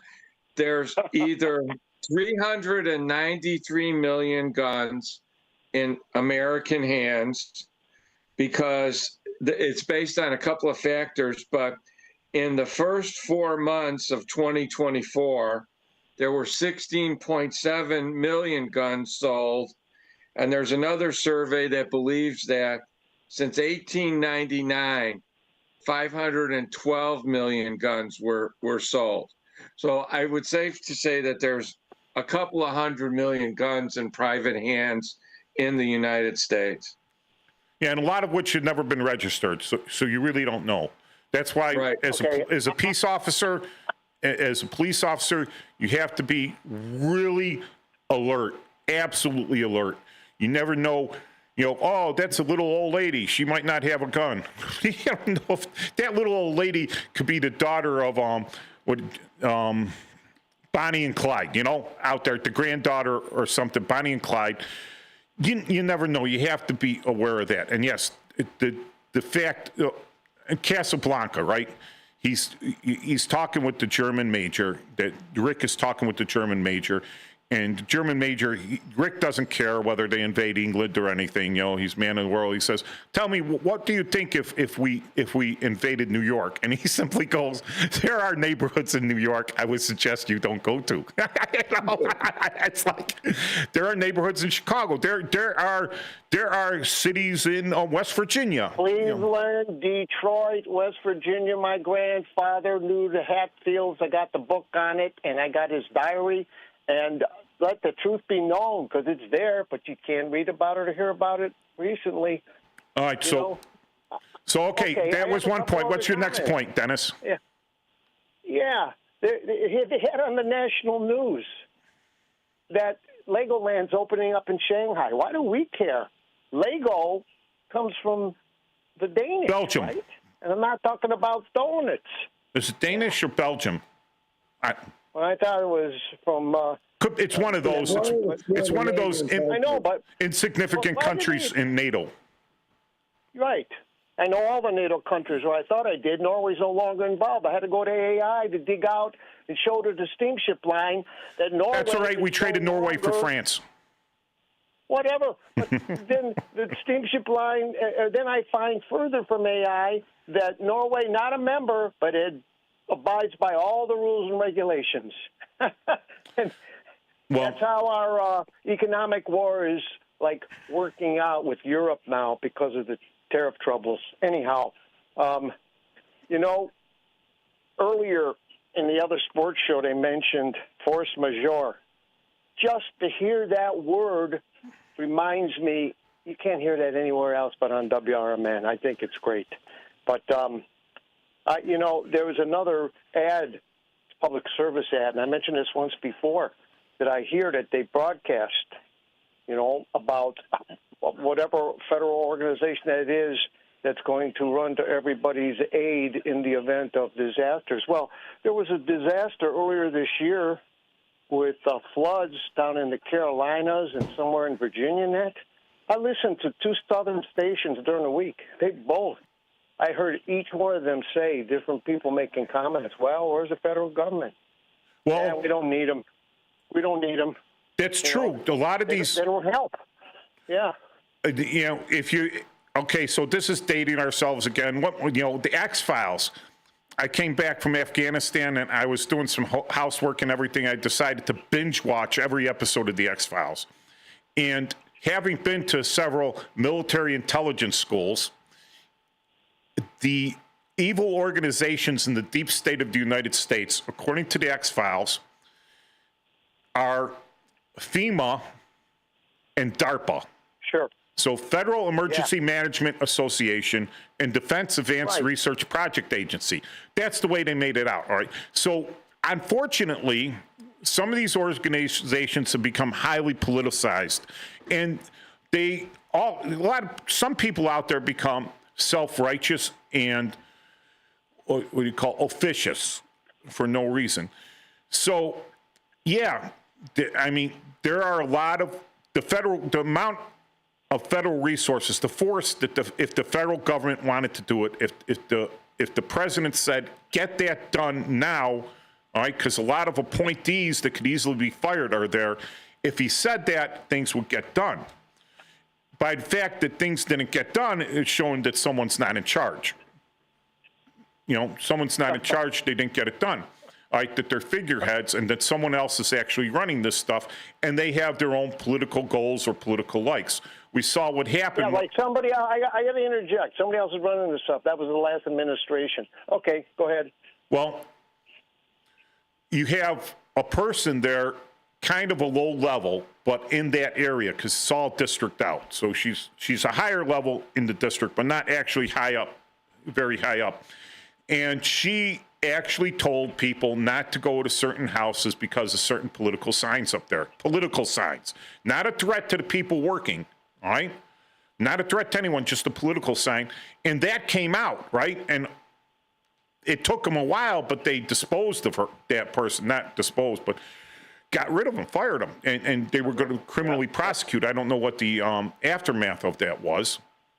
They were signs that said something, and then there was a T and 3 spaces and a P, and then they were told not to go to their doors, and that they tied it to the Second Amendment that it was unsafe for their workers. Yeah. That's called an unreasonable stretch. That's like, okay, I'm stretching this as far as I can to try to protect myself, to try to show that I'm not a bigot. You know, but that's bigotry. That's unacceptable. Every citizen in the United States deserves the same level of service, whether they're a billionaire or whether they're on their last penny scraping by, homeless citizen on the street. They deserve the exact same level of service as anyone else would get from the federal government, which includes this FEMA stuff. All right. But if you're holding if the dollars are misappropriated, right, all this money's coming in, but it gets most misappropriated because now they say, all right, here, I'm glad you bring this up, Dennis, because financially and what we're talking about with finances and budgets and stuff. So FEMA's budgeted for Federal Emergency Management Association. And they go, oh, well, all these illegal immigrants are an emergency because they have nowhere to live or nothing to live off of. So it's a federal emergency. They call it a federal emergency, and then they spend all the dollars down there to house the people, to give them humanitarian services, right? Even though they're not citizens of the U.S., they came up here of their own free will. We didn't kidnap them and bring them up here. They're up here of their own free will, and we give them humanitarian services, which is very nice. I don't want to see any human being suffer. Don't want to see them suffer, even for their poor decisions, right? Don't want to see the suffering, right? That's not the Christian thing to do, all right, to encourage suffering. Right. But they put all that thing, and then the next administration says the illegal aliens are a national emergency, and the same people go, what do you mean emergency? Well, you just said they were when you sent all the money down there. No, they're not an emergency. Well, then you misappropriated the money. Wait, that's not what I meant. So it gets to the point, right?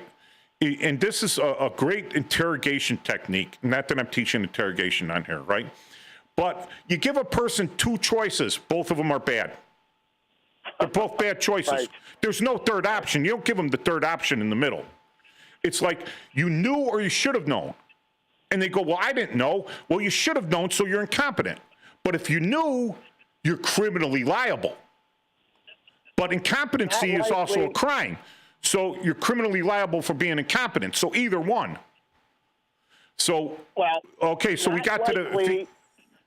Not likely did that person ever get charged with anything. They just said that like they say a lot of They stuff. faded into the woodwork, or they did what the feds are very common at doing.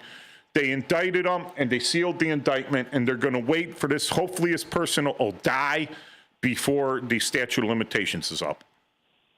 Okay. They will wait till the end, to the statute of limitations, and pull it up if it ever gets pulled up again. But they'll say they indicted it, that they did the investigation and there was enough crime there. Maybe, right? Or they indicted it poorly. But no prosecutor. Paul, is it a knock against the prosecutor if they don't get a true bill?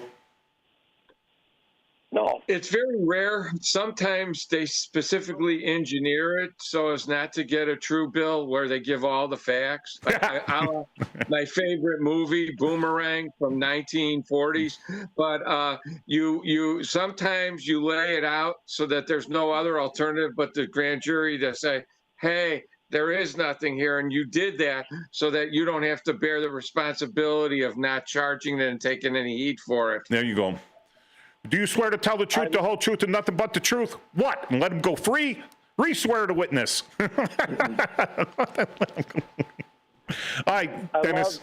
I loved Larry. Where has he been? He hasn't been on the show. He travels. He's a man after my own. He was a man after my own heart when I heard him today. I think, wow. Yeah, Larry travels a lot. You can see him on some episodes of Pawn Stars. He goes out to Vegas, and I guess he's been on, I believe, around five episodes. He had Pinkerton's cane. He sold it to the Pawn Stars. You can generally find Larry at any of the local things for the Titanic. He's a big Titanic guy. Did you know my family name is on the I call them the sewer lids. What do they call them on deck of the Titanic? Go down to the hold. Those were made in Scotland by the Napier family. And when I first saw that back in the late 80s, when they finally found the Titanic and went down there and scraped off the debris and took pictures, I was like mildly impressed. Anyhow, I want to say this, that the national news too, they said maybe China overplayed their hand about the electric cars. Well, let me tell you something about China. All right, they're making them cars and what have you, but I got to explain it like this. In this country, my corporate up in New York, they got like 10 people. They got me here. They got my brother-in-law in Cleveland and another old partner down in Kansas City. And we do as much business as some of those big operations in China that employ 100 staff. We got 10. They got 100. And we always wonder, what do they do all day? Well, they got to give them jobs. They have to give them jobs. They're a communist country. So they say the state will provide you a job. All right. So they give them a job and they give them that wage and they give them a place to live. But it's assistance. It's assistance. And then it turns into connections, whether you're going to get a better job. They don't care how smart you are. If your father isn't connected, you're still going to be a street sweeper. All right? Right. But you could be drooling in your rice, but your father's connected, so suddenly you're on the board of directors of one of these companies. As they sit you in the corner, right? And they don't talk to you, but you get higher pay, a better standard of living because you're a connected person. You're not totally non-productive, but it doesn't matter. It's all about the connections. After they seize power, it's all keeping power within their family, within their friends and their family. All right, it's not as rosy-eyed because that's just human nature. If it wasn't for human nature, communism would be wonderful because everyone would be like the bees and the ants. All right? You know what bees do? Here's something. People think, oh, everyone works. Well, first of all, the males don't work. All they do is fly around, come back, eat honey, and 1 in 10,000 of them may impregnate a queen. That's it. That's their whole job, to be around there. They protect the queen. They don't protect the queen. The drones don't even have stingers. Drones don't even have stingers. They don't. The females do all the work. The females do all the work. And if you're a female bee and you suck down some nectar that it started to turn, that started to ferment, some fermented nectar, and you come back to the hive drunk, they rip your legs off and toss you out of the hive. Because they don't want you spitting up that fermented honey, that fermented nectar into the honeycombs and fermenting all the honey.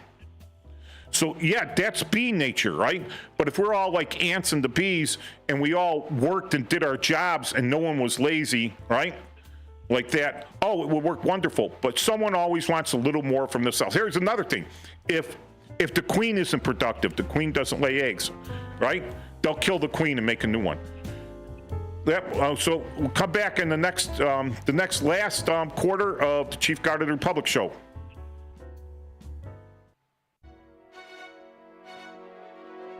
Tune in to Big Top Sports with Derek Geyer every weeknight from 6 p.m. to 8 p.m. He'll have sports thoughts from the center ring of Chicagoland and to the outer rings from across the nation. Weather from Chicago Cubs, White Sox, Bulls, Bears, Blackhawks, Stars, Fire, Boomers, whatever the national story is of the day. Geyer and his sports czar takes will either have you nodding in agreement, yelling at the radio, or in all honesty, a bit of both. With the way the Chicagoland sports and sports are in general, there's bound to be thrills, chills, and oh my God moments. So get your snacks and libations ready, because this is going to be a wild ride. Big Top Sports with Derek Geyer's quirky and insightful Fanatics take will make you feel a little or a lot better about your Chicagoland sports viewing experiences. Tune in to Big Top Sports with Derek Geyer every weeknight from 6 p.m. to 8 p.m.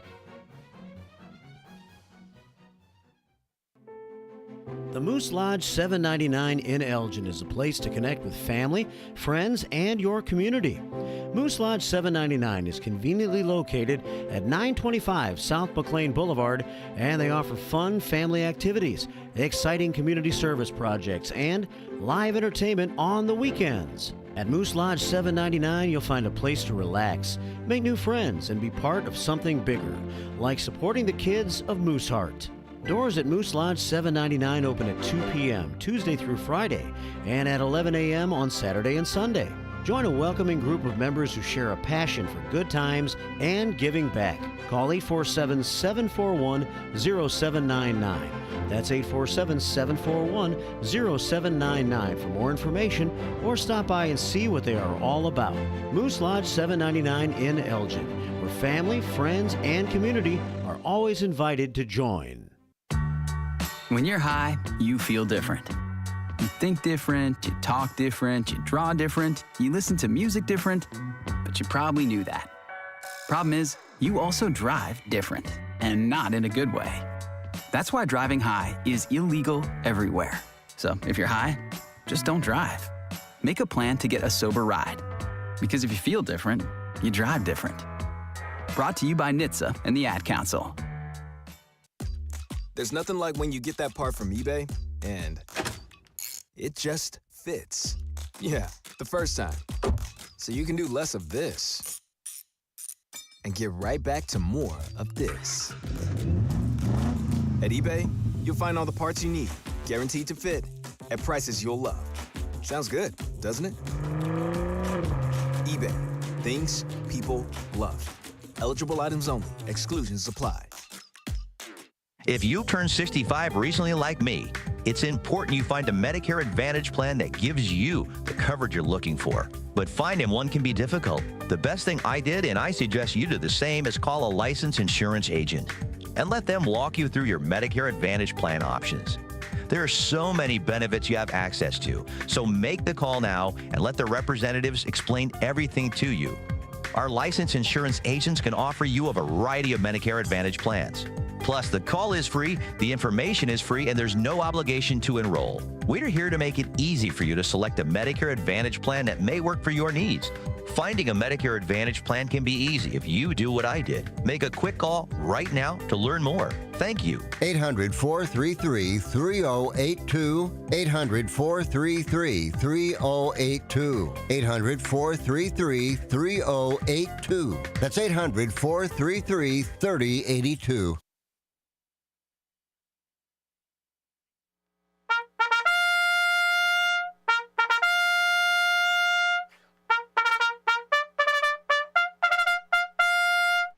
Fix Bennett's comrades, we're back for the last quarter of the Chief Guard of the Republic radio show with your co-hosts Paul Burvitt and Mike Tuman. Every Saturday, noon to 1 officially, but sometimes noon to 2 when we're filling in that blank hour before the White Sox.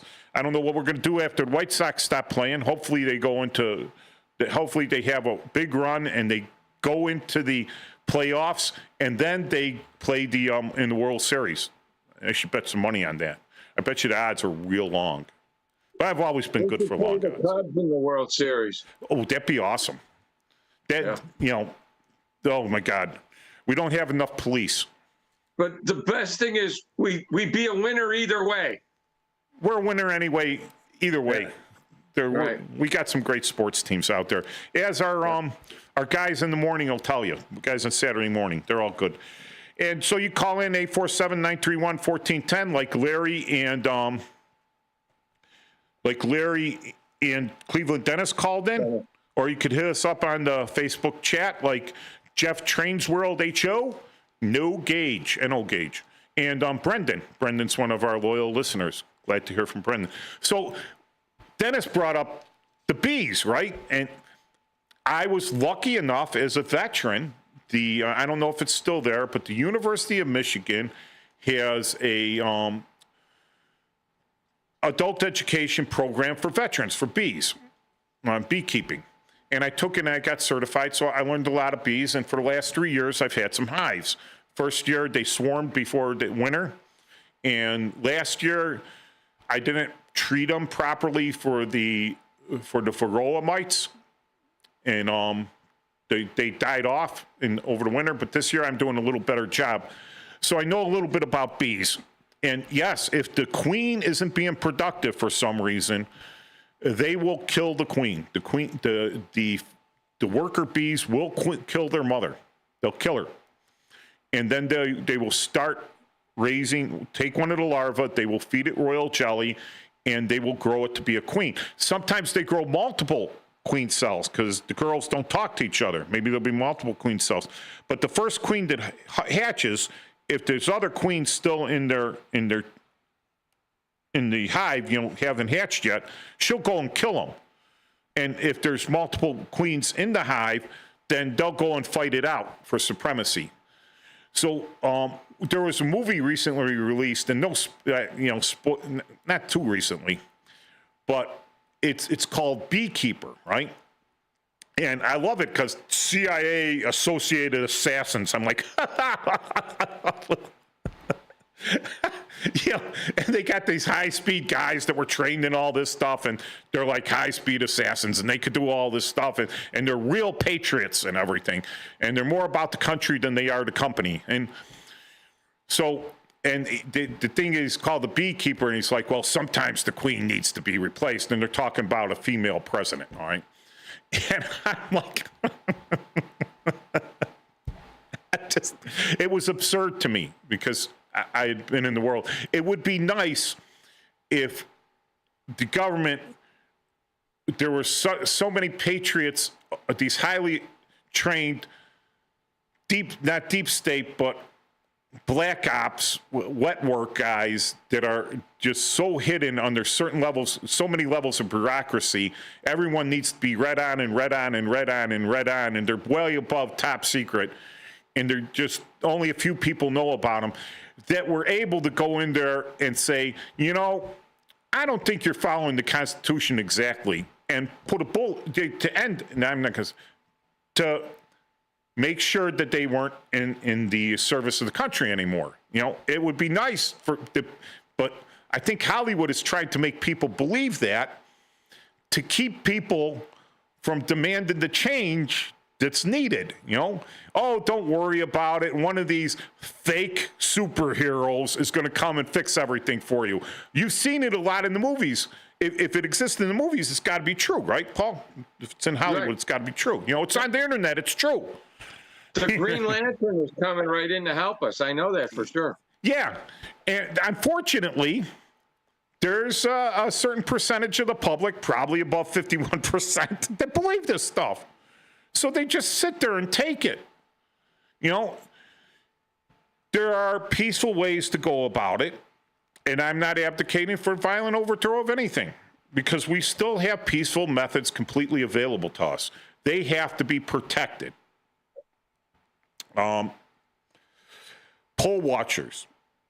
Everyone says, oh, look at all this was messed up. Well, poll watchers, civil suits, and other parties have to be in there and keeping an eye, watchdogs on each other, not letting anyone cheat. And we all know the old saying in grammar school and high school, you know, if you're not cheating, you're not trying. You know? And it's only cheating if you get caught. Remember that. If you didn't get caught, then it must not have been cheating, because there was no protective measures in there to keep you from doing it. Like in physics class in high school, we had hand calculators, but they weren't you needed a couple $100 to get a nice TI-30, right? That was a couple $100 back then. Now you get it for $9. You don't even need it. You got your cell phone, right? But all the functions were like built into it, and they had memory, and you could write, you know, dirty words and numbers and put into memory, and you could write these functions down, the formulas. I'm not very good at memorization of stuff, but you could write the formulas down in the memory. But we didn't have that back then. Everything was pretty much times and division and plus and minus. So you would get you'd be able to do your times things a lot faster with the more complicated numbers. So you take a pencil and you would write on the back of your calculator all these formulas that you were supposed to memorize. And when you came in for the test, the first thing you do is flip over your calculator, write the formulas out on the paper, on any white spot on the paper you can find, write them out, and then lick your fingers and erase the back of your calculator. Well, one of the geniuses didn't like doing that, so he decided to engrave his calculator with the formulas. And the teacher comes up and picks up his calculator to do something and looks at it and sees all the engraved formulas out there, and he goes, everyone turn in your calculators. I'm like, oh, great, you ruin it for everyone. But you see, if you're allowed to do it, is it cheating? You know, if there's no protection against it, is it cheating? If there's a warrant officer school, and I'm telling war stories here. So one of the things was that you only had 7 minutes in the morning to get from your bed into your PT clothes, go brush your teeth, and go down and be in formation. It was 7 minutes. On Thursdays, that was linen exchange day. So you would have to stockade your bunk in that 7 minutes, which is folding your sheets, your pillowcase, and your blankets a certain way. Actually, you know, very specific measurements, and that would all eat time. And you weren't allowed to get out of your bunk until 5:30 in the morning. Right? You weren't allowed to get out. You had to be undercover, you know, under whatever. So I'm sitting there, and I'm like, you're up at 5:15, and you're just sitting there waiting to take a leak, you know. And I'm saying, oh, I ain't got nothing to do. So I take my blankets off. I take my pillowcase off my pillow. I'm laying in the bunk, but I still have a sheet over me, and I've got the blankets all done. And they come into the room, right at 5:30. One of the TAC guys comes in and goes, "You're cheating," which was the worst thing you could do in warrant officer school. You could do anything else. You get caught cheating, they're going to kick you out of the class. Right? They're going to kick you out, which is that's bad. You're going to get bad mark. Your whole military career is fried by that point. Right? But they have you in such anxiety that you want to get this stuff done. So I end up standing on the carpet in front of these guys, and they go, "Well, we want you to write a 250-word paper on why loopholes are bad." Because apparently they had asked, right? And technically I was still undercover, and their book said I had to be undercover. It didn't say how many or what. So I found the loophole. We got another caller online. Who's calling, please? Not another. It's Dennis. Dennis, you're back. Caller. It's this same caller. Loopholes. I love that discussion. Yeah. You know what? This is the country full of lawyers, and you know what their middle name should be? Loophole. But the main reason I was going to call, you were talking about the new bill. Me and my 35 assistants haven't read it yet. But I want to know if you could say, what about Medicaid? What are they going to do with that? What are they talking about there that's in the new bill? They're putting in a work requirement. Oh, work? Who? For the people that are on Medicaid? Well, there's jobs you could do. There's a lot of people out there that all they do is call my cell phone 7 and 24, asking me if I want an auto coverage, and they're being paid by someone.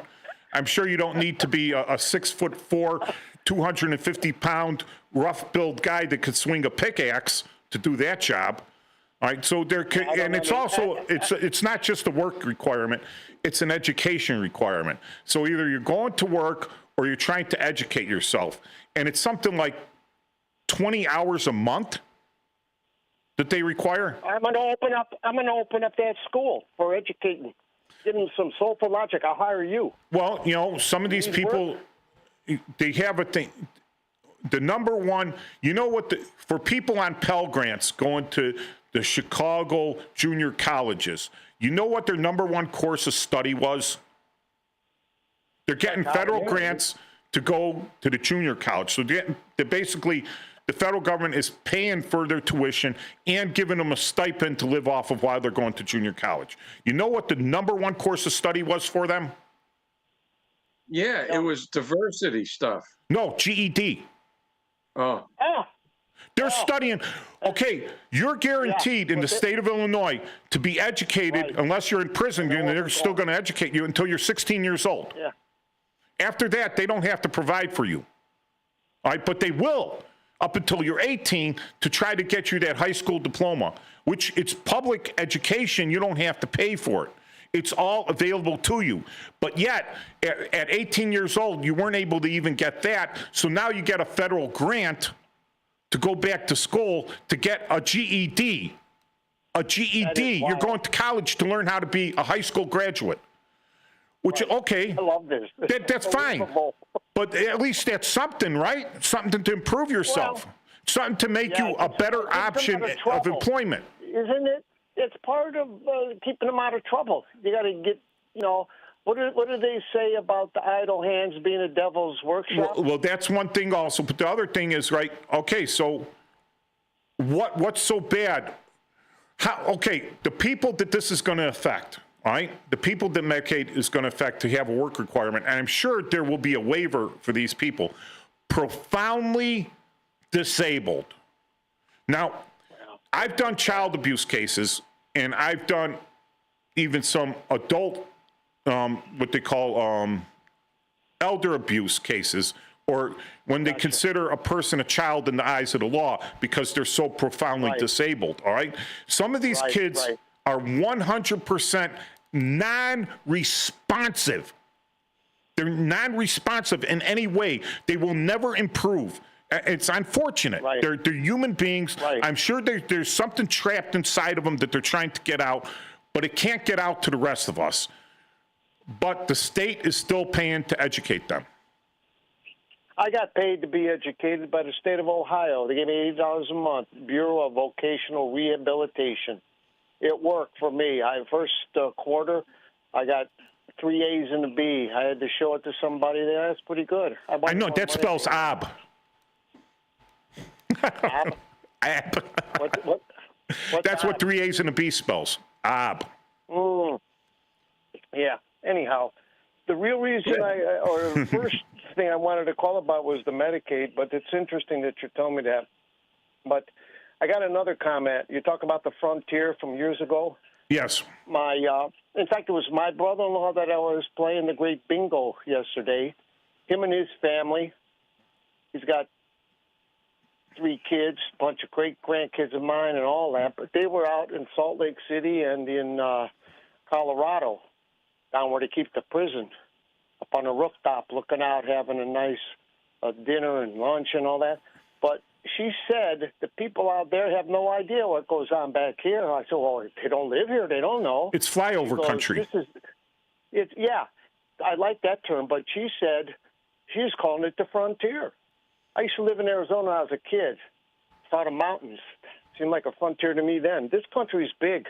It is. They were overcrowded in populations, but that's only in the city because people can exist better in the city for the most part. But the frontier still lives. The further you go out away from the city, the less the government and other people take care of your needs for you. So the further you go out, the more capable you have to be to take care of your own needs. Or you just raised in that area, and that's how you learn how to live.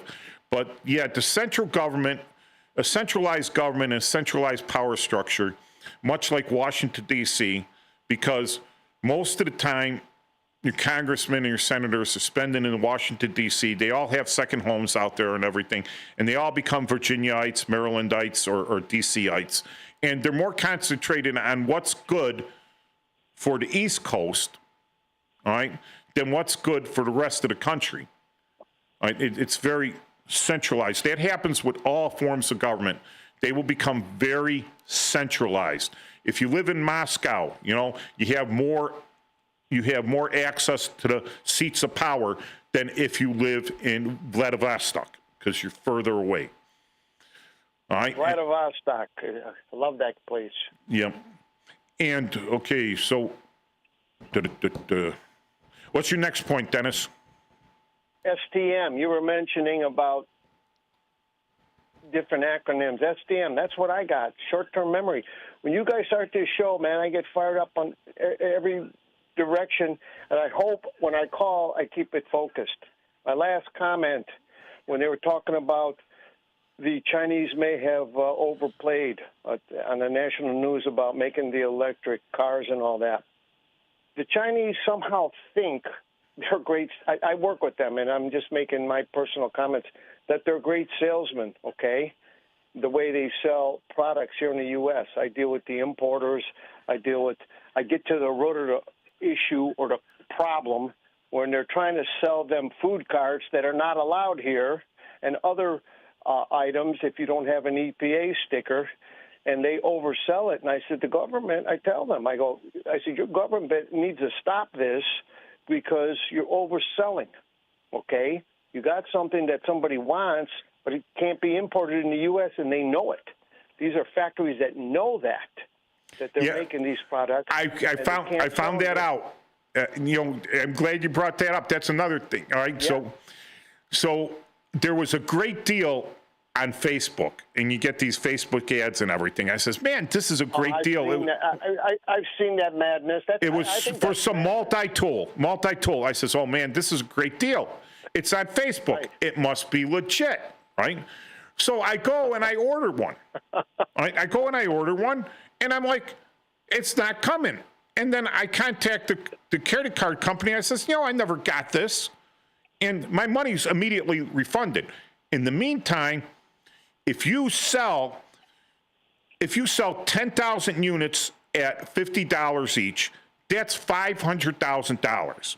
If you take that $500,000 and you put it in an interest-earning account for 3 months, you got a couple $1,000. all right, maybe $10,000, $20,000. And then you refund that money. Hey, it's nothing out of you. You just made money on the interest. And the credit card company makes some money or whatever. But, it works for them. That's why they let them run free with that crap, because there's no regulation. There's no regulation. Well, it's encouraged because they're going to be paying taxes on it in China. Just because they're a communist government doesn't mean these companies don't pay taxes. So any money that the corporation or the little business in China makes is going to be kicked up to the federal government, like the mob. They're going to kick that money up. So why is the federal government like fentanyl sales, all right? Whatever chemical company is making fentanyl, right? They're kicking profits up to their higher level, all right? So are they going to stop them from doing it when that's just a money printing machine for them? Even though it's illegal, it's immoral, it's unethical, right? They're not going to stop it because the money's coming up. That's why they're waving that Mexican flag down at the Los Angeles demonstrations, protests, BS, because the cartel at the border or in Los Angeles, the cartel in Chicago, New York, everywhere else, they're waving the flag because they are against what's going on at the border, because that cuts off their money stream. Absolutely. Absolutely. Or it makes it more expensive. They make more money doing that than selling any products. But the Chinese oversell so much that, I don't know, they think that they're salespeople. But for the most part, that product that's coming from there, it's in demand because it's cheaper. Yes. The product sells itself, and I deal with people that are just so different, very impersonal, so different than Americans. Well, on an international level, they'll go out. All right, so we try to help. We're kind of doing nation building stuff. There's federal funding involved. There's military funding involved, and all this stuff. And we set up a military base, and we have funding for that, and we have the contractors there. But we're doing really nothing to improve the logistical supply lines to get to our base. Whereas we're expecting through our foreign aid, the host country to say, well, we need a railroad going closer to this military base from the port to get all the supplies up to the military, like in Afghanistan or through Pakistan from Karachi. All right. We give the foreign aid there. Now the Chinese come in and they'll start building a port. They'll start building a railroad. They will put a military base like right next to ours if they can. But then they'll overextend themselves, and they won't have the money to finish it. And they would have hired a bunch of local employees, and they ripped stuff up, and they put something there, and they said, "Oh well, this isn't going to work out," and they immediately drop the project, and they go somewhere else. All right, and they leave this devastation behind them. People are now out of jobs. The infrastructure is only half built. It's never going to get built again. It's just going to go back to nature, They're leaving a disgruntled attitude with the locals. Yeah, with the locals in Western Africa. They don't care. They don't care. They're like, yep. Right. They'll move on to the next one. They'll move to Panama. They're doing this stuff in Panama. All right. Yeah, that's going to be a big problem. That's going to be a big problem down there. I have a personal friend, business. 20-plus years, his brother was just resigned from the FMC. They had moved down to Panama, and they're seeing all this stuff firsthand. And that's going to be a flashpoint of some sort. Yeah, well, we put a stop to it. Buying for, pardon? We put a stop to it already. Right. It's been, when it made the threat of season, there was a threat, or not really a threat, statement of seizing the Panama Canal again, because we kept that. We talked about this on one of our previous shows. We kept in the treaty that Jimmy Carter had signed, right, that we reserved the right to use military force to ensure free passage of U.S. flag ships through the Panama Canal. And if the Chinese had gotten control of the Panama Canal, that would have interfered with our free passage. And the Chinese were getting we're getting special treatment through the Panama Canal, and the Panamanians were overcharging us, and we considered that a violation of our free passage, unlimited passage. So we're thanks, Cleveland Dennis. So we're almost done with the two. Paul, which star is that? Is that the state's attorney star?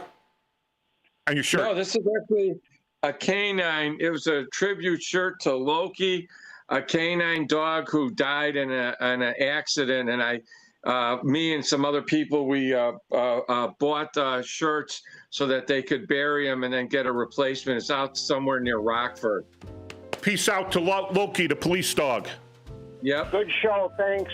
Thanks, Dennis. Hearing me. Bye, guys. And remember the Lake County HonorFlight.org. LakeCountyHonorFlight.org for the golf outing. I will see you next week. Same Bad channel. Same 1410 station, same 1410 time, same 1410 channel. Except it's not at 1410, it's at 12 noon, which is 1200. But we could go to 1410, but the Sox are coming up. Not till 7 though. 7 Utah time, right? Colorado time. Yes. All right. Thanks, Paul. Bye-bye. Bye.